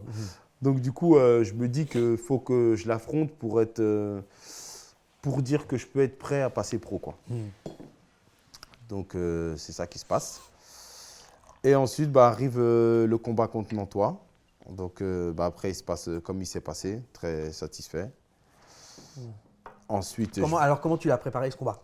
alors, ce combat, Parce que là, tu as fait on est d'accord, c'est un super fight. Ouais, Tu t'es dit, c'est mon dernier combat en amateur en France, ouais. en France, ouais. C'était mon 17e combat. Ouais. Non, mais tu t'es dit, ouais, comme tu avais parlé de ton premier combat test, C'est ça. là, tu le voyais un peu comme ton dernier combat test amateur pour te valider chez les pros. Exactement. En fait, quand j'annonce ce combat et quand ce combat il est annoncé, je viens d'avoir ma 2e fille à l'hôpital. Et du coup, elle est née depuis 2 jours et du coup, ils me disent que je vois sur Internet que ça y est, ils ont affiché le combat contre Nantois, quoi. Ce combat, je l'ai préparé beaucoup dans la difficulté parce que du coup, dès que j'ai eu ma 2e fille, j'ai dû l'amener chez ma mère avec ma femme. Je les ai déposés là-bas pour que je puisse avoir le maximum de temps pour me concentrer. Et en fait, je déménageais aussi en même temps. Donc, il y avait beaucoup de choses qui entouraient ce combat. Et aussi, sur ce combat, aussi, les gens me voyaient perdant parce que c'était un combat qui était très attendu. Souvent, les combats en 93, ils sont attendus. Parce que c'est une catégorie, il n'y a pas beaucoup de monde. Donc, dès qu'il y a des gens qui sont forts, et surtout Nantois, je sais qu'il est beaucoup suivi, c'est quelqu'un qui plaît, tout ça. Et vous trôniez tous les deux sur la voilà, catégorie aussi. on était les 2 meilleurs et les 2 qui avaient le plus de combats. Et on ne s'était pas affrontés, donc il fallait faire ce choc. Et en plus, c'était pour une ceinture. Donc, tout était logique. Mais ce combat, tu vois, même les gens, c'était le premier combat de ma vie où les gens, ils en parlaient dans la rue. Ouais, attention, Nantois, c'est chaud, c'est fort, c'est solide. Et les gens me voyaient très perdant sur ce combat. Ce qui est normal parce qu'il avait un gros palmarès. Donc, du coup, ce combat, je le prépare bien. quand je suis avec mon entraîneur, il me dit Bafo, ça c'est un combat pro. Donc faut le préparer comme un combat professionnel. Donc du coup, je l'ai préparé comme un combat professionnel. Et écoute, on y va, confiant, mais on sait qu'on part, c'est un gros adversaire. Donc du coup, on le prépare confiant et tout. Et après, je perds au début. Ouais. Mais je sens que… Mais l'énergie autour du combat. Attends, oui. Parle-nous un petit peu de ça. Pardon, c'est vrai. Ouais. Non, après, non, parce que tu affrontais un adversaire, un spécimen en plus. Oui, Toto, c'est un personnage. Ouais, non, c'est un personnage. Voilà, un gros personnage. Et en plus, il y avait une équipe derrière. Tu affrontais la Snake Team. C'était vraiment un combat. Tu vois, c'est un combat en termes d'amateurs. Il y a, à part Alan Landouzi contre Paul Dena, c'était vraiment un combat où il y avait beaucoup d'enjeux. Qui allait passer pro, quel est le meilleur club, Cyril Diabaté contre Fernand Lopez. C'était un combat où il y avait beaucoup de choses qui étaient sur nos épaules, tu vois. Ouais. Donc du coup, non, franchement, comme je t'ai dit, c'est le seul combat où dans la rue, tu vois, moi, je travaillais 2 fois en sécurité, les gens ils me disaient, ouais, attention, c'est chaud et tout. Beaucoup de gens me parlaient de ce combat-là. Donc du coup, c'est un combat où j'ai dû vraiment me concentrer pour essayer de gagner, tu vois. Donc j'ai mis tout mon cœur dans la prépa. Et ensuite, on va à Quimper, on fait la pesée médiatique, on fait tout ça. Et après, le combat, il débute. Mais en fait, tellement les gens m'avaient parlé, je ne rentre pas dans le combat comme je dois rentrer, tu vois. Ouais. Et franchement, Dantois, il était très concentré sur ce combat-là. Donc, quand je rentre dans le combat, il me met un low kick dans la jambe intérieure et il me déséquilibre, tu vois. Et là, je me dis, oh, c'est chaud, tu vois. Donc, ensuite, il me met la pression. En plus, c'est un gaucher et tout. Et quand il me saisit et il m'attrape, je n'ai pas senti une force comme ça, tu vois. Donc, il m'attrape, mais je sens que je suis préparé, tu vois.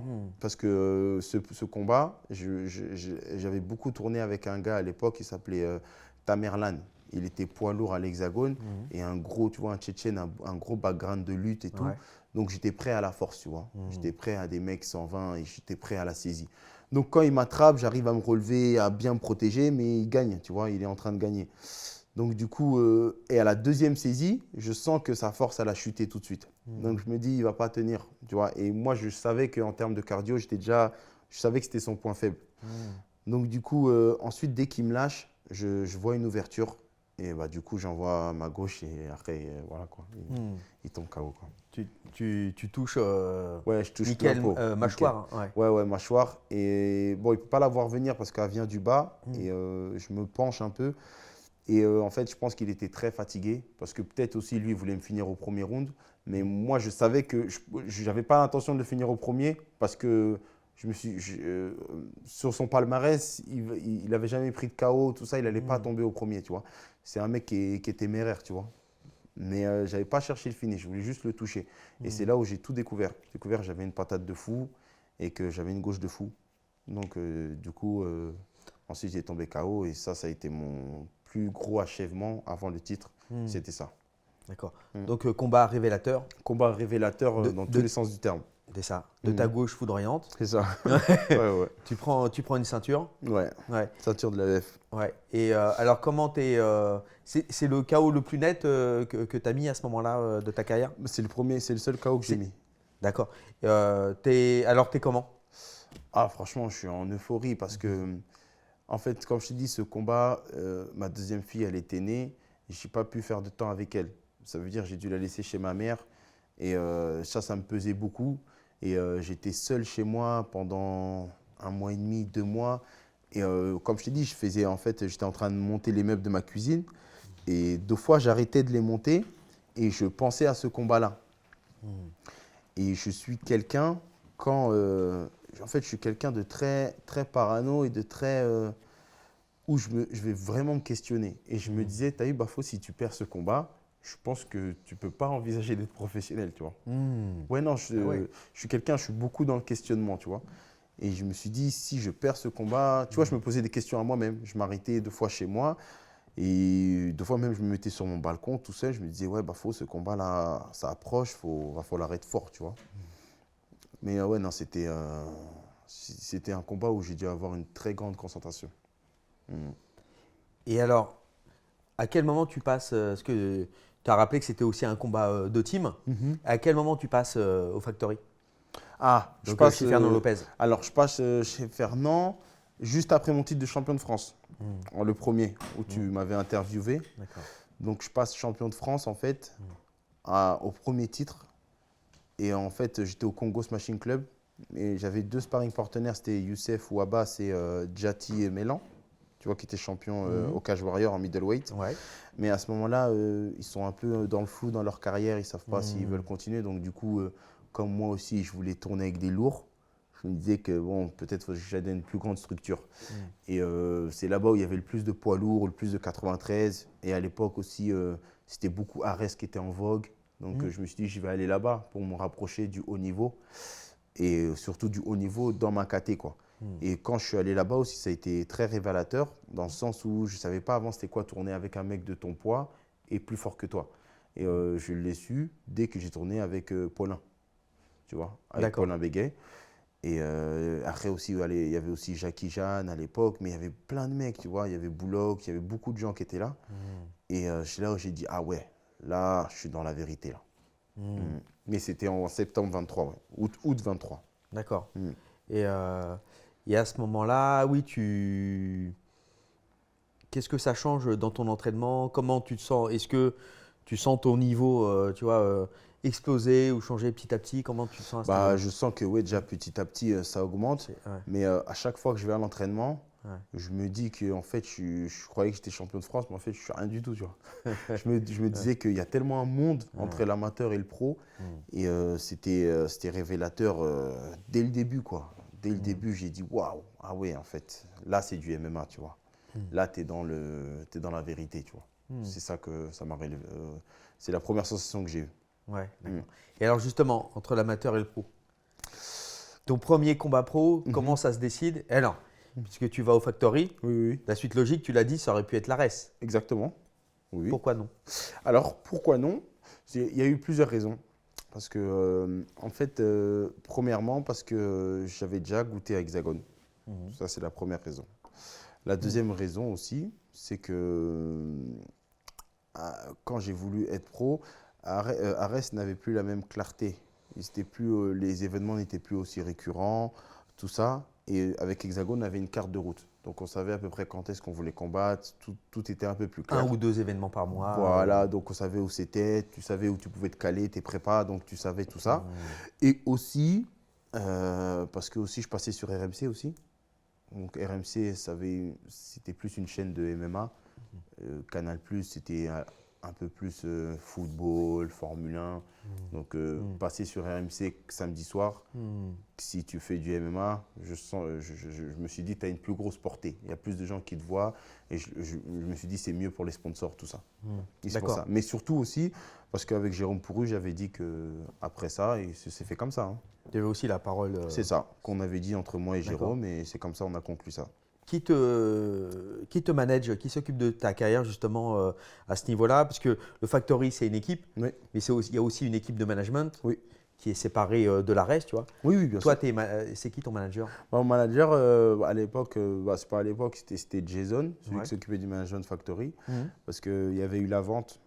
Ils avaient vendu. D'accord. Mais sinon, ça a toujours été… Le rachat de Slam. Voilà, exactement. Ouais. Mais c'était toujours Fernand et Benjamin qui s'occupaient un peu de tout, tu vois. D'accord. C'était eux qui me drivaient, qui m'avaient dit que j'avais un contrat Arès aussi. Oui. Parce qu'Arès m'avait proposé un contrat. D'accord. Mais, donc tu as pu jauger moi. les deux, tu as pu… C'est moi qui ai jaugé les deux. Parce que après aussi, quand j'ai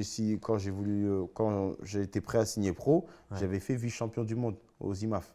C'est-à-dire qu'il y avait beaucoup de titres. Donc du coup, j'avais le choix, moi. J'ai eu la chance d'avoir le choix. Donc du coup, mais sinon, c'était eux qui me disaient quoi. En tout cas, c'est avec eux que je voyais. D'accord. Premier combat professionnel. Ouais. Donc à l'Hexagone. À l'Hexagone. Les vrais 4 onces. Ouais. Les 5 minutes de round. Oui. Que tu n'as pas dépassé d'ailleurs. Ouais. Les 3 premiers tard. combats. Ouais. Et dans quel état t'es? Est-ce que tu as senti vraiment la différence? Ta prépa, tu étais bien à tous les niveaux ou pas? Oui, après, tourner en 5 minutes, c'était déjà acquis depuis. Ouais. C'était simplement que je sentais qu'il y avait une attente autour de moi et qu'il allait avoir plus de caméras et que là, tu es télévisé. Donc là, c'est un peu plus important et que ton palmarès en pro, tu ne dois pas faire vraiment d'erreur, surtout au tout début. Donc du coup, je prends déjà un premier adversaire qui a déjà 4 combats et un bon adversaire, Stéphane Coignon.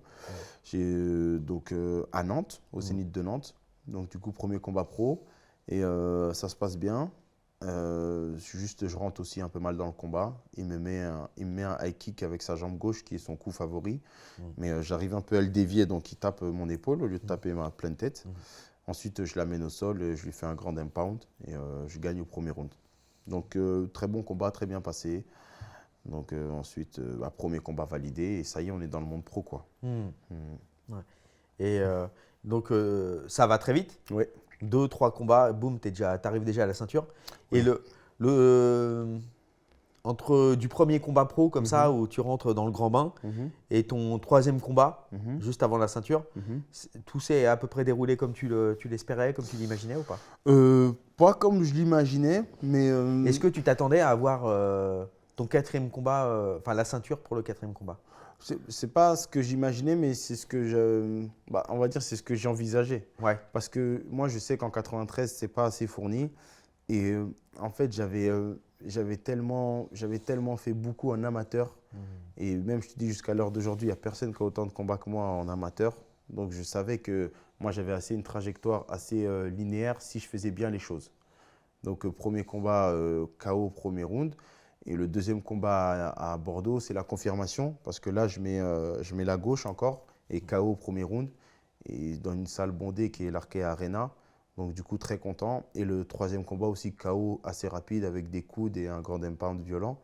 Donc du coup, après des prestations comme ça en 93, nous, c'est toujours une KT qui va vite. Tu vois, parce que même à l'UFC, tu vois, par exemple, Jiří Procházka, il fait 2 combats et ensuite, il lui propose la ceinture. C'est-à-dire, nous, c'est une KT où ça va vite. Si tu performes, ça peut aller très, très vite en 93. Donc, je le savais. Donc, du coup, je me suis dit, écoute, il faut performer. Et du coup, j'ai performé, quoi. Et alors, tu parlais justement de l'UFC. Oui. Les 93 kilos, qui était la catégorie reine de l'UFC avant, oui. Qui a toujours été les plus grands premiers champions. C'était les 93, ouais. Voilà, Tito Ortiz, Frank Shamrock, et Randy Couture, bref. C'était les plus grosses stars, les premières plus grosses stars de l'UFC, c'était en moins de 93 kilos. Bon, on en parlait un petit peu tout à l'heure parce qu'en fait, c'est quelque part, en MMA, c'est des poids lourds. Bien sûr. Qui sont en super forme. C'est ça. C'est les poids lourds qui cut, pour simplifier. Hein. Ouais. Mais en ce moment, c'est le bordel. Ouais. Et 93 à l'UFC, on vient d'avoir un nouveau champion qui a fini le combat sur un genou, qui met KO l'ancien champion Jiří Procházka, qui prétend… Tu penses qu'il a eu pitié ou comme il le prétend ou pas, toi? En fait, c'est le problème dans le MMA, c'est que ce que tu dis après, le résultat, on s'en fout. Nous, ce qu'on veut, c'est ton résultat. Si tu as perdu, tu as perdu. Tu peux dire A, B, C, D. Dans le MMA, c'est un sport où tu dois être bon à l'instant T. La pitié, c'est possible parce que dans sa façon de bouger, il est un peu dégoûté que le mec il s'est blessé. Avec une prépa que je pense comment il a fait. Parce que pour moi, Jiří, c'était vraiment le champion 93. Avant qu'Alex Pereira vienne, parce qu'Alex, c'est un phénomène. Mais Jiří, je ne vois pas quelqu'un qui était supérieur à lui dans la KT. Tu vois, pour moi-même, Carlos, je pense qu'il aurait perdu ce combat-là. Donc, c'est simplement… Je n'ai pas compris pourquoi il a fait preuve de pitié, mais dans tous les cas, il a perdu par KO. Donc, ça ne sert à rien, on ne peut rien dire. On ne peut pas refaire l'histoire. Si tu as fait preuve de pitié, il ne fallait pas. Mais, ou voir le garder pour toi après. Voilà, ou tu le gardes pour toi. Ouais. Mais tu as perdu dans tous les cas par KO. Et en plus… il t'a mis un crochet un peu assez… Il était en reculant, tu es tombé un peu… Voilà, tu t'es fait avoir. Donc non, je ne peux pas dire ça. Mais la KT, c'est une KT où ça va vite. Si tu performes, ça peut aller très vite, tu vois. Et Jiří en est la preuve. Carlos, lui, il a bien construit. Mais tu sais, même un mec comme Jamal Hill, il a eu la ceinture. Tu vois. Même Glover, il a eu la ceinture à 42 ans. Donc, c'est pour ça que même si moi, j'ai commencé tard, j'ai de l'espoir par rapport à ce que j'ai vu, tu vois. Donc, c'est une KT qui est ouverte et qu'il faut simplement performer et s'entraîner et se dépasser chaque jour à l'entraînement pour essayer d'arriver au sommet, quoi. Là, en ce moment, effectivement, c'est la crise totale. Depuis que Jones… Jones est arrivé. Avant, tu avais des règnes. Mais qui prenait fin, tu as eu le règne de Chuck Liddell, de Couture, ainsi de suite. Et tu as Jones qui est arrivé. c'est au moment où justement, en plus, le Pride avait été racheté par l'UFC. Et donc, il a lessivé tous Tout le les monde. anciens champions, les shoguns, etc. Rampage, tout ça. Voilà, ouais. voilà, il a Ouais. lessivé tout le monde. Donc, il a régné ultra longtemps. Oui. Et là, depuis son règne est fini, qu'il est passé en lourd pour quelques petits Combat. quelques combats express. Mhm. Ouais. La KT, ouais, c'est. Après, il y avait Pereira. Pereira, je pense, pour Ouais. moi, il aurait pu durer en 93. Parce que je ne voyais pas qui allait le taper le déloger, en 93. Ouais. ouais. Mais lui aussi, il voulait chercher un autre challenge. Mais sinon, pour moi, le champion 93, je ne voyais pas quand Prochazka il prend la ceinture en 2022 contre Glover. Je sens vraiment que c'est vraiment un champion, tu vois. Il a fait une grosse carrière au Rising, donc il arrive vraiment préparé. Et ensuite, il se blesse, et ensuite, il y a un petit... Voilà. Mais sinon, non. Avant que Pereira arrive, je voyais Prochazka durer. Et même sur ce combat-là, je voyais Prochazka gagnant. Ouais. Mais bon, il a fait preuve de pitié, il a perdu. T'as déjà eu ça, toi, ou pas? T'as déjà eu le. Non, et je pense pas C'est- que je ferai preuve de ça. Ouais, Non, non, ça paraît. c'est pas... Mais c'est vrai qu'il a l'air un peu bizarroïde, Oui, non? il est particulier, Même Prochazka. dans sa façon de se déplacer. La façon de tout faire, de se battre, il est très particulier. Tu Ouais. lis pas ses trajectoires, tu lis pas ses intentions. Ouais. Donc du coup, non, c'est un personnage vraiment à part. Ouais. Et c'est ça qui fait qu'il a autant aussi de valeur à l'UFC, quoi. Il plaît aux gens. Mm. Parce que c'est pas des combats ennuyants. Il finit à peu près tous ses adversaires, ou soit il se fait finir. Donc c'est pas ennuyant. C'est sûr que quoi qu'il arrive, même là, avec le chaos qui se prend, c'est. Ouais, non, c'est un action fighter. C'est ça qu'on aime. Ouais, ouais. Et toi, est-ce que tu as un plan de vol là, pour l'instant? Donc, 93 kilos, c'est ta KT, tu es en place, Ouais. tu es champion. Ouais, champion, ouais. Est-ce que tu t'es dit, je fais tant de défense et après, on voit vers où je m'envole? Bah écoute, déjà, peut-être déjà défendre une fois. De toute façon, tu as un contrat. Ouais, j'ai ça, j'ai un contrat. Donc Déjà, je dois le donc- respecter. Voilà. Donc ouais, non, il me reste un combat sur le contrat normalement. Donc du coup, normalement, je vais essayer de défendre la ceinture une fois. Et puis après, on verra les options qui seront Ouais. disponibles pour moi, Ouais. tu vois. Mais en 93, c'est assez ouvert, quoi. Tu as déjà des touches à gauche, à droite et tout parce que tu l'as dit, 93, c'est une. J'ai pas de touche parce que j'ai Ouais. pas cherché, Ouais. mais Et- on m'a contacté. Mhm. Mais après, j'ai décliné parce que j'étais sous contrat, quoi. Mhm. Mais sinon, je pense que oui, il y aura forcément des touches, je pense. D'accord. Si avec les performances, tout ça, je pense Ouais. qu'il y a forcément des touches. Est-ce que toi, tu voudrais faire éventuellement un saut dans une KT intermédiaire? Parce que là, donc Hexagone, je pense que là, bah, on l'a vu un peu avec pas mal de choses. Je pense qu'aujourd'hui, c'est l'organisation qu'on peut dire numéro 1 en France. En France, en vrai. Sans trop se risquer actuellement. Non, après, Je pense que c'est le cas. les deux se tirent Et- vers le haut. Arès, Hexagone, Oui, se tirent voilà. vers le haut. Mais pour moi, ça, c'est un vrai titre national. C'est Tout à fait. intéressant. Et puis Et même, même plus qu'international, même puisque tu as pris pour moi, c'est un titre Oui. continental, Oui, tu vois. Voilà. Parce que je Et- prends un mec qui est Ouais. dur au mal, hein, ouais, ouais. qui, ouais. qui s'est battu contre des mecs au C'est KS vrai. et tout. hein. Ouais. Donc non, c'est... Et est-ce que toi, tu l'as dit tout à l'heure que tu n'as pas non plus le temps. Mhm. Est-ce que directement, si, imaginons, tu as d'ici, allez, on va imaginer 3 défenses de titre. Mhm. Ça me semble pas mal, non? Oui, 3 c'est- défenses de oui. titre, Oui, oui. histoire de prendre un peu d'expérience avec des adversaires bien choisis Mhm. pour te faire bien progresser. Mhm. Si tu as une proposition du côté de l'UFC, tu sautes directement à l'UFC. Je pense oui, parce que en termes de temporalité, il n'y aura personne qui aura fait aussi vite pour atteindre l'UFC. Donc du coup, oui, c'est une opportunité que je saisirai. Ça, c'est sûr, oui. Ouais. Mhm. Et qu'est-ce que tu penses de l'UFC actuellement? Donc, tu as un collègue, Cyril. Voilà, Cyril Oui, Gane, oui, oui. qui justement, tu as parlé de Pereira aussi. Mhm. Donc, il a une grosse échéance là, à la Gros Maison Blanche. combat, oui. Ouais, Gros contre combat. Pereira. Comment tu vois ce combat et comment tu sens Cyril là aujourd'hui? La première fois que tu as tourné avec lui, c'était quand d'ailleurs? La première fois que j'ai tourné avec lui, c'était en 2023. Mhm. C'était en 2023. Et bon, je l'ai senti plus puissant que ce qu'on croit. C'est un striking d'élite. Et quand il tape, il pique, quoi. Tu sens le kickboxing, quoi. Tu vois, ça tape pour faire mal. Ouais. Donc ça, je l'ai senti et très complet, non? C'est Il n'est pas là où il est, il a rien volé, tu vois. Mais ce combat, après, contre Pereira, je le vois striking d'élite entre les deux. Et Pereira, je pense qu'il va être très préparé parce qu'il veut faire le 3 fois champion. Donc, je pense que lui, il se bat pour un purpose. Et Cyril, le combat contre Aspinall, je le voyais gagnant. Il était en train de gagner. Donc, du coup, même pour lui, regagner cette ceinture, c'est comme s'il était champion, quoi, tu vois. Donc, non, pour les deux côtés, c'est très valorisant. Et je vois Cyril gagner parce que je pense en poids lourd, il ne va pas s'y attendre à ça, Pereira. Mais après, le gars aussi, c'est un champion. Hein. Donc, c'est un vrai combat, quoi.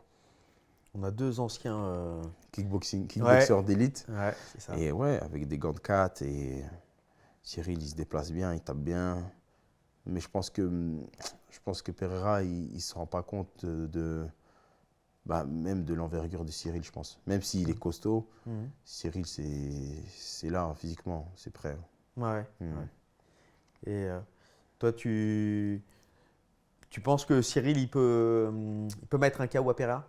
Oui, en tout cas, il peut le finir. Et alors, c'est un Pereira qu'on n'a jamais vu. Attention, Bien parce sûr. que justement, tu parlais tout à l'heure, on parlait de cutting et tout. C'est la première fois qu'il sera à son poids naturel. Oui, mais le problème, c'est que... Mais est-ce que tu penses que c'est un vrai poids lourd, Pereira? Je pense que Pereira, c'est un poids lourd quand même. Ouais. Parce qu'il a la taille, il a tout pour être un poids lourd.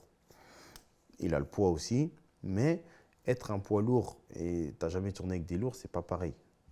Et Cyril, c'est pas un lourd gras, tout ça. C'est un lourd bien, puissant, rapide, tout ça. Donc, c'est différent quand même. Et lui, là, il va se battre. Tu vois, par exemple, les mecs contre qui il se battait, c'était des mecs qui étaient allés 103, 102 max. Cyril gagne, tu vois, il est à plus de 110. Et déjà, là, il y a un gap, tu vois. Et lui, est-ce que Pereira, à 110, il va être autant performant qu'il l'était? C'est peut-être pas sûr aussi. Tu vois, donc attention. Attention. Hein. Parce que le gap entre 93 et 120, c'est très large. Normalement, tu vois, même moi, si par exemple je monterais en poids lourd, il me faudrait beaucoup plus de masse. Un vrai poids lourd doit être entre 110 et 120. Ouais. C'est ce que je pense, moi. Donc, attention. Ouais. Mais je vois Cyril gagner, moi. Tu dois jamais, toi, monter en poids lourd? Peut-être plus tard, si je prends beaucoup de poids ou j'arrive plus à faire 93. Mais sinon, je suis bien en 93. Ouais. Je suis bien. ça va, je suis bien en 93. Ouais. Les cuttings ne sont pas si drastiques que ça va. Et alors, il y a un autre combat aussi franco-anglais, là, pour le coup, qui se profile, il n'est pas 100% officiel. Franco-anglais? Ah oui, Paddy contre Benoît. Justement, la nouvelle catégorie des poids, la nouvelle catégorie reine, Oui, depuis qu'il y a le 93, c'est un peu en pointillé. Oui. C'est les légers. Pour moi, la catégorie reine aujourd'hui à l'UFC, c'est les 77. 77, ouais, effectivement. Il n'y a que des tueurs. C'est vrai.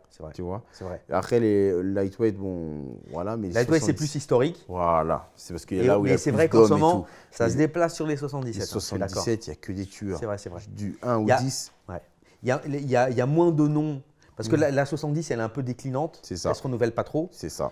Voilà. Et la preuve, c'est qu'ils ont redonné sa chance à Gedji. C'est ça. Voilà. vois. Mais les 77, ouais, c'est sévère. C'est sévère. C'est chaud. Tiens, le combat qu'arrive Prates contre JDM. Ouais, je suis d'accord. Il y a des C'est oppositions chaud, de Il y a Furax. Makachev là-haut. Ouais. Il y a l'autre qui est invaincu, la Morales. Ouais.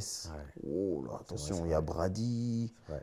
Il y a Ouais. Buckley. Attention. Ouais. C'est Il y a chaud. beaucoup de styles, de qualités, Ouais, non. même de Il y a personnages. toujours Kamaru. Il y a Prates. Ouais, il y a Prates. Il y a Shafkat, mais il est blessé. Ah non. En plus, le champion, c'est Islam. Alors, Ouais, c'est chaud. c'est Hein. vrai. Ouais, non, c'est vrai. c'est chaud. Très, très juste. Et Pimblet, BSD, Pimblet Benoît. Alors, c'est pas 100% officiel, mais on est d'accord, c'est déjà, pour moi, si c'est pas signé, c'est qu'une question De temps. Ouais, de temps. Ok.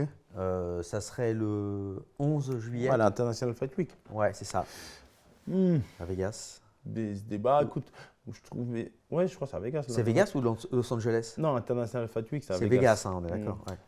Je pense, je pense BSD. Ouais. BSD sur un gros run. Je pense que là, il a réalisé aussi ses erreurs qu'il a faites et tout. Donc, je pense qu'il est bien encadré et tout ça. Donc, à mon avis, ça va être bien pour lui. Mais le seul problème, c'est que ça va être un combat. Les Anglais, ils sont durs à cuire, tu vois. Gedji, c'est du haut niveau. Et là, peut-être Paddy, c'est sa dernière chance de, tu vois. Donc ça va être un combat très engagé. Surtout, je pense que ce combat, il va être en 5 rounds. Parce que ça va être un title éliminator, tu vois. Donc, faut se méfier quand même. Tu vois, je ne vois pas Paddy supérieur à Benoît dans quoi que ce soit. Ouais. Mais c'est des Anglais, c'est dur à cuire. Donc, tactiquement, on ne sait jamais, tu vois. Ouais. Ouais. Tu vois Benoît supérieur techniquement parlant? Ouais, je pense que techniquement parlant. Parce qu'au sol, quand même, Paddy, c'est. Oui, après, les Anglais au sol, ils sont là, tu vois. C'est chaudard. Ouais, non, je sais. Paddy. Je sais. C'est pour ça qu'il faudra se méfier quand même, tu vois. C'est un gros 70. C'est un gros Kimblett 70 aussi. Comme Benoît. C'est pour ça, ça va être un combat où Paddy sort d'une défaite. L'autre est sur un gros run. Ouais. Ça veut dire que ça va être un combat qui va être engagé. L'autre, il a envie de revenir d'une victoire. L'autre, il a envie de continuer sa série. Et je pense que les deux savent que c'est un title éliminator. Donc, du coup, tu vois, ça va être un bon combat. Ouais. Mais je vois quand même Benoît devant. Ouais. Tu mises un petit billet sur Ouais, sur je Benoît. vois Benoît devant. Ouais. Et tu suis assidûment le MMA justement international, tout ça. Tu es un gros consommateur ou pas? Ouais, maintenant que je suis dedans, Ouais. je suis tout. Ouais. Ah ouais. Je suis tout. Ouais. Ouais. Tout. Et actuellement, il y a quel combattant qui t'inspire ou qui t'intéresse au niveau technique ou sur lequel il y a des mecs comme ça que tu aimes bien étudier ou même dans le sens inverse, par exemple, pour pas faire l'erreur de Prochaska ou des trucs comme ça. Non, après moi, celui que j'aimais bien, c'était Prochaska. Ouais. Je trouvais très fort. Tu l'aimais bien? Ouais, même je le Moins trouve maintenant, fort. hein? Non, je le trouve toujours fort. Ouais. Je trouve, il a fait une erreur, mais après, c'est lui le responsable. Ouais. Mais non, celui que j'aime bien, moi, c'est Prochaska. Ouais. Ouais. Ouais. D'accord, ouais. Et alors, la ceinture? Ouais, ça tourne hexagone. Ouais, la ceinture hexagone. Alors, tu l'as ramenée à Colombes. C'est ça, ouais. Ouais. Ouais. Donc, tu l'as ramenée dans ta ville. Oui. Et alors, tu as été célébré là-bas ou pas? Oui, je suis allé faire un peu les tours de mes sponsors et tout. Donc, franchement, tout le monde était content. Tu vois, c'est un aboutissement, mais c'est aussi le début de quelque chose de grand. Donc, franchement, très content. C'est vraiment, tu vois, ce 4e combat pro et ce 24e combat de MMA, je sens que j'ai passé un step où là, je suis un professionnel. Tu vois, mes 3 combats pro, c'était des combats professionnels. Mais comme ça s'est fini assez vite, je n'ai pas eu la sensation que j'ai eue à ce combat. Là, sur ce combat, j'ai la sensation que je suis allé chercher quelque chose et que mon adversaire était venu aussi pour la même chose que moi. Et qu'on a dû se battre vraiment pour vouloir obtenir ce qu'on voulait, tu vois. Et il n'a pas démérité, tu vois. Je pense qu'il a livré le meilleur combat de sa carrière et peut-être que moi aussi. Et du coup, je suis très content d'être allé chercher cette ceinture. C'est un honneur d'avoir été le premier champion d'Hexagone.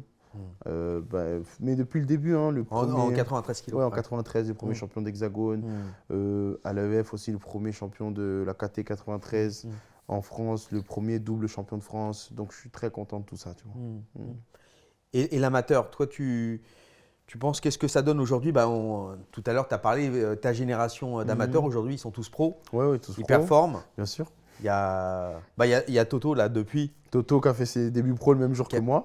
Qui a fait son premier combat pro le même jour où toi, tu faisais la ceinture. Ouais, il a fait un buggy shock, j'ai vu. Ouais, c'est ça. C'est un truc de ouf.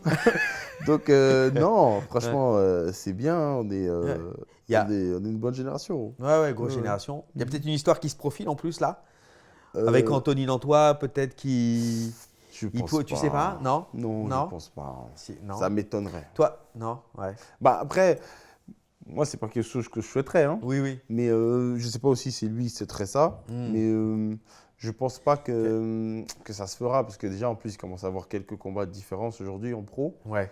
Et tu vois, moi, aujourd'hui, je suis classé 187 mondial. Je crois pas qu'il doit être classé sur Fight Matrix. C'est-à-dire que ça m'étonnerait beaucoup quand même. Ouais. Je pense pas que ça se fera, mais… À moins que vous vous retrouviez à l'international. Ah oui! Après, oui, si c'est ça, oui. Mais je pense pas. Ouais. Je pense pas. Ouais. Et à l'UFC, il y a un Français dans ta catégorie? Oui. Ouais. 93. Il y a Oumar Sy, ouais. C'est ça. Ouais. Et tu as suivi un peu son cheminement là-bas ou pas? Oui, j'ai suivi son parcours. Ouais. Lui, tu le connaissais un petit peu d'avant? Tu as eu l'occasion de le rencontrer, de tourner ou pas? Bah, je le connaissais d'avant, mais après, on se parle pas. Ouais. Mais sinon, oui, je le connaissais d'avant. Après, j'ai suivi son parcours. Donc, beau parcours aussi. Après, bon, Mais, il a pris une défaite là, qui est un peu difficile. Ouais.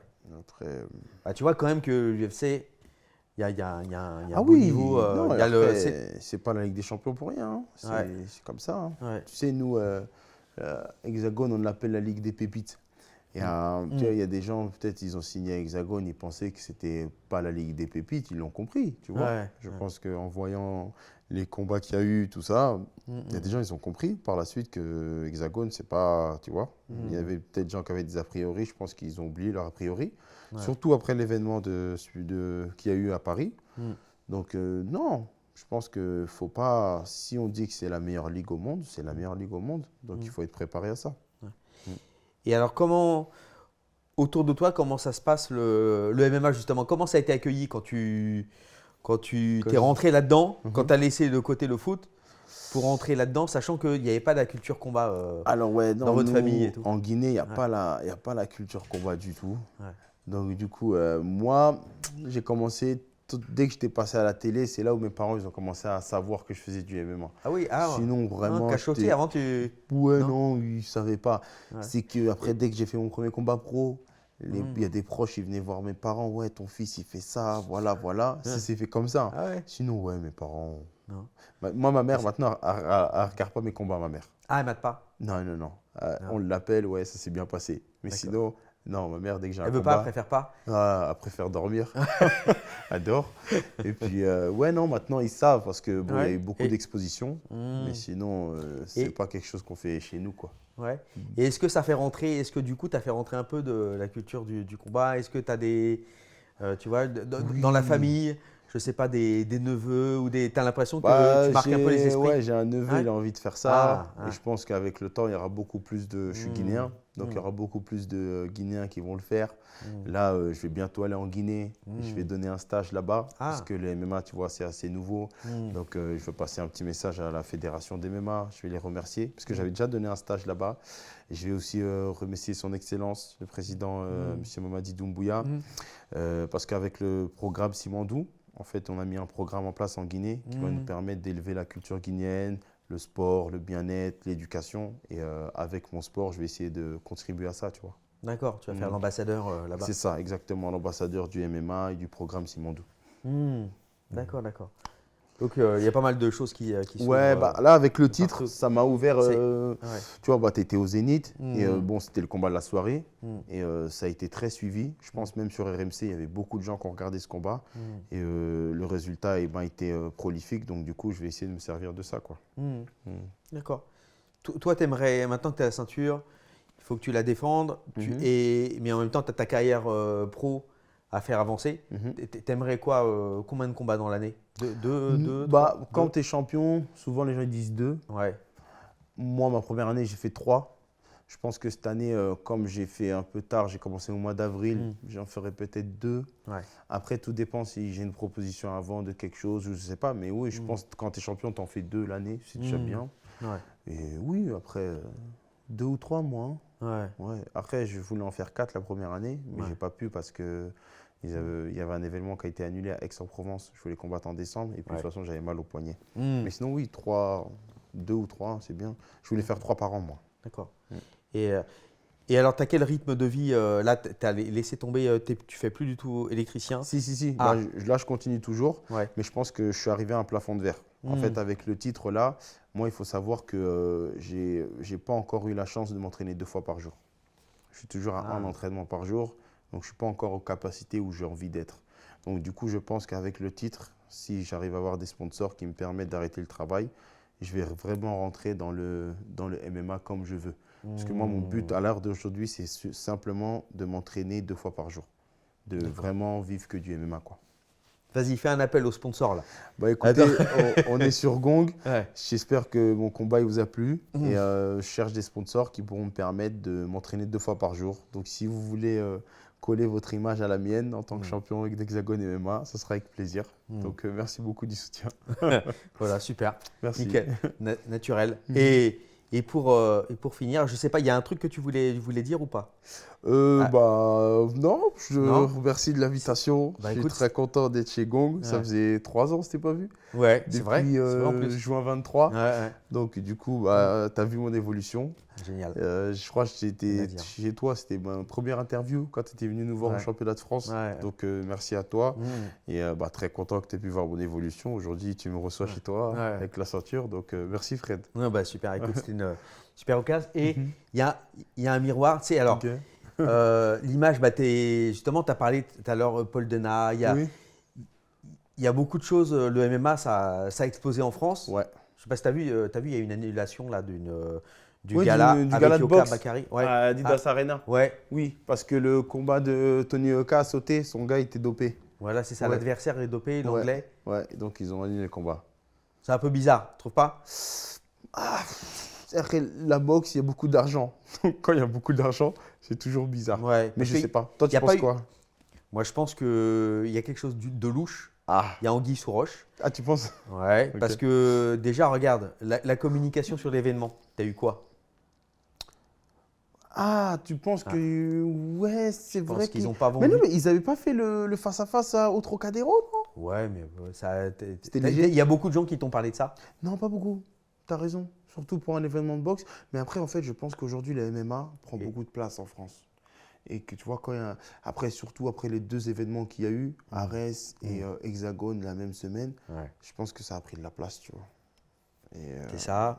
Et il y avait Queensbury, donc la promotion qui a signé justement Bakary Mhm, et Oka, mhm, qui étaient dedans. C'est la première fois qu'ils venaient en France. mhm. Et moi, je pense qu'ils n'ont pas vendu de tickets.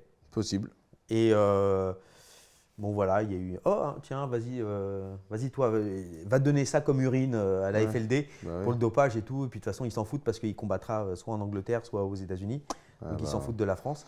Possible. Après, moi, comme je suis pas depuis très longtemps dans les sports de combat, Ouais. ça, tu vois. Mais c'est possible, hein. Ouais. C'est possible qu'ils n'ont pas vendu de tickets après. Hein. Hmm. Je t'ai dit, le MMA Voilà. aujourd'hui prend beaucoup de place, surtout Ouais. en France. C'est un sport qui a des valeurs qu'aujourd'hui on recherche. Hmm. Donc c'est pour ça qu'il y a autant d'engouement dans le MMA, je pense. Ouais. Hmm. Et c'est nouveau, c'est jeune, il y a eu tellement d'attentes. C'est tellement longtemps. d'attentes. Mais il y a eu une grosse explosion. Là, ça Ça- redescend un peu. Enfin, c'est ça ça. redescend depuis quelques temps Mhm. parce que tu as eu pas mal de. Oui, parce que tu vois, même nous, je pense, T'as- tu vois, quand tu es venu pour nous, les amateurs, Hmm. il n'y avait pas après d'amateurs comme nous, tu vois. Ouais. On était, Oui, là, il y a une grosse génération à venir là tu aussi. vois, ça arrive. Ouais, c'est vrai. Mais nous, on était vraiment bien suivis et tout. Ils ne sont pas autant suivis, je trouve, les autres, tu vois. Mais je sais pas. Ouais. Non, et puis il y a eu pas mal de survente, de surmarketing. Oui, Tu as eu après, il y a eu l'effet beaucoup... Doumbé, Ah oui. tu as eu l'effet Baki, C'est tu as sûr. eu l'épine. Ah ouais, il y a eu beaucoup tu as de eu, choses qu'on t'as eu du pas karma. aidé. Il y a eu beaucoup de choses qui n'ont pas aidé les MMA aussi. Donc Voilà. là, ça redevient un peu normal. Oui. Mais c'est toujours un sport qui demande à être vu, surtout quand il y a des bonnes cartes et tout. Ouais. Par exemple, tu vois, le Zénith, il était rempli, tu vois. Ouais, ouais. C'était une belle carte au Zénith. Ouais. Oui. Clairement, il y a l'aspect sportif qui reprend un peu le dessus. C'est ça, exactement. Et, Voilà. ouais. Et malgré l'UFC qui fait tout un ramdam, tu vois, avec la Maison Blanche et tout, Oui, oui. la carte de la Maison Blanche, elle a déçu. Bien sûr. Mais tu vois que ils nous ont pondu la carte de Jack Paul, là, Ouais. la carte Netflix. Ah oui. Qu'est-ce que tu penses d'ailleurs de cette carte? Où il y a Ngannou et Saladin Parnasse, tout ça. Ouais, c'est ça. Ouais. Non, je trouve que c'est une bonne carte et c'est une bonne alternative aussi. Ouais. Tu vois, je pense que... Alors c'est bien en tant qu'alternative, Mhm. mais l'intérêt sportif, Reste, c'est ça. Hein. Tu sais, d'accord. à partir du moment où aujourd'hui, il y a eu des influenceurs qui sont rentrés dans le sport, les gens vont plus voir l'intérêt sportif comme ils le voyaient. Ouais. Parce que toutes ces règles ont été bafouées avec la vague influence Ouais. qui a commencé à émerger avec les réseaux. Il y a beaucoup de choses qui ont été... Ça a faussé un peu les règles. ça a faussé plein de choses, tu vois. Ouais. Maintenant, les gens, ils font leur contenu tout seuls. Ils veulent plus faire de médias. Ouais. Il y en a, ils font leurs propres médias. Ça veut dire, tu vois, ça a changé toutes les règles. Ouais. Et ça touche tout. Ouais. Tu vois, c'est dommage, mais après, il y en a, ils voient de l'argent là-bas, donc ils vont y aller. Et toi, comment tu gères justement, comment tu vois ton image Parce que là, tu as vu ici, il y a un gong d'un côté. Donc le gong, ça résonne. Et ça résonne. Il n'y a pas que la vibration, il y a aussi. Bien sûr, et j'ai compris. Il y a le miroir et la réflexion. Tu as vu ça. Et comment toi, tu vois ton image comment tu vois ton image depuis… Là, tu deviens un personnage de plus en plus médiatique, public. Tu as su rester naturel, ce que j'aime bien justement chez toi. Moi, j'ai vu beaucoup de gens perdre la boule un peu, tu vois, prendre le melon, etc. Changer moi aussi, en j'en très ai peu vu. de temps. Tu en as vu Oui, j'en ai vu. Et surtout dans les MMA. Et tu vois, ce que tu dis, c'est très intéressant. Le MMA, c'est un sport tellement qui va vite. Que tu vois, tu vas prendre le melon et en plus on est en France. En France, on est une société où on n'aime pas. C'est pas qu'on n'aime pas la réussite des gens, c'est qu'en France, la vie est dure, on n'aime pas l'exposition. C'est-à-dire, tu vis tranquille, voilà. Et le MMA, moi je trouve qu'il ne faut pas prendre la grossesse parce que je t'ai dit, ton prochain combat, il doit être plus dur que l'ancien. Donc du coup, si tu fautes et que tu as trop parlé, en France, on va te couper les jambes. On n'aime pas ça. Tu vois. Donc non, il faut rester soi-même. Et moi aussi, le fait que quand j'ai commencé les MMA, tu vois, dès que j'ai commencé à passer à la télé, il y a des gens qui pensaient qu'il fallait que j'arrête le travail et tout. Mais moi, en fait, quand j'ai eu 2 enfants, quand j'ai commencé les MMA, j'ai eu 2 enfants en 1 an, juin 23, juin 24, moi, j'étais déjà dans la réalité. Je travaillais déjà. Moi, je n'ai jamais arrêté de travailler pour le MMA. Tu vois, même malgré que, tu vois, ça ne m'a pas empêché d'être champion et je m'entraîne 1 fois par jour. Tu vois, je vois des amateurs, ils s'entraînent 2 fois par jour et tout, ils ont raison. Mais ils mettent tellement de choses de côté et ils vont peut-être pas avoir les résultats qu'ils attendront qu'après, ils vont se brûler les ailes. Moi, je sais c'est quoi se brûler les ailes. Je me suis brûlé les ailes dans le foot. Et je sais c'est quoi le prix de ça. Donc, du coup, je fais très attention. Il faut pas… C'est qu'un sport. Hein. Le MMA, c'est un sport qui n'est pas un jeu, mais la finalité, c'est que ça reste qu'un sport. À la fin, il y a un gagnant, un perdant. Tu vois. Donc, non. Il faut rester soi-même. Mais c'est vrai qu'il y a des gens, ils prennent la grosse tête. Hein. Et après, malheureusement, ils se font rattraper d'une manière très brutale. Il faut faire attention. C'est ça. Et puis, il y a 2 formes de grosses têtes en MMA. Il y a là avec les coups. Il y a non. Il faut pas, c'est vrai. Hein, je te dis, tu passes à la télé, tu es exposé. Les gens ils te reconnaissent dans la rue et tout. Franchement, ça fait plaisir de fou. Hein. Mais le MMA, c'est un sport où on reste terre à terre. Parce que je te jure… en plus, quand tu es champion, tu as beaucoup de sollicitations. Il va falloir retourner à l'entraînement parce que ça va être dur, tu vois. Alors, ne te dis pas que ça y est, tu es arrivé. Tu n'es jamais arrivé dans la vie. Moi, c'est ce que je me dis. C'est comme la boxe, c'est des sports paradoxaux, c'est-à-dire que ça peut t'emmener très haut. Justement, tu peux tu peux aller très haut et très bas très vite. C'est ça. Connaître le sol, tu vois, l'humilité. C'est ça. C'est ça, c'est du muscle, la terre. Et c'est pour ça. Que moi, tu vois, juste en ma carrière amateur, il y a un moment, j'ai connu les bas, tu vois. Un moment où les gens disaient, bon, finalement, c'était peut-être un effet de mode, tu vois. Avant que je devienne champion de France 2 fois, le titre contre Nantois, tout ça. Voilà, j'ai un moment, les gens me disaient, ouais, bof, hein, tu vois. Peut-être il a eu un peu de chance la première année, quoi. Aujourd'hui, ils ne peuvent plus dire ça. Mais je sais qu'à un moment, voilà, quoi. C'est pour ça que faut pas. C'est un sport qui est trop véridique pour prendre les grands chevaux et tout. Et j'espère rester comme ça. Un de mes combats de ma vie, moi, c'est de rester inchangé. Ou comment les gens m'ont connu, même si je peux évoluer. Mais si tu m'as connu comme ça, j'essaie de rester comme tu m'as connu. Comme ça, au moins. Et je reçois des messages. Hein. Ouais, franchement, tu parles bien, tu ne changes pas et tout. Et quand on me dit ça, c'est ma plus grande victoire. Eh ben, c'est top. Merci. Bravo Bafodé en tout cas pour tout, ta ceinture. Merci. Je suis ravi de t'avoir fait, découvrir merci Fred. Merci beaucoup. Au Gongster. Encore une fois de m'avoir accueilli. Et tu vois, je vois mon évolution même à travers toi. La première fois que tu m'as interviewé, je me rappelle, je venais d'être champion de France, champion hexagone. Donc je suis très content et merci beaucoup. Merci beaucoup. C'est classe. Merci les Gongsters d'être restés avec nous. Merci à vous les gars. Allez soutenir Bafodé en masse. Et puis bientôt la défense du titre. Défense d'Hexagone. Et allez, ciao, bye. Feel like John Morant, need a triple double. Told him check the stats, yeah I got a couple. I don't drive the ball, nah I never fumble. I'm the MVP, now I feel like Russell. Yeah, they don't want it done like I want it, dog. Yeah, they say they want it, then they took the summer off. I've been going down the list, checking numbers off. I was checking on your numbers, told them something's off. I was at the bottom, now you know I'm climbing. Now they sending deals, they know I ain't signing. They been trying to sell it, they know I ain't buying.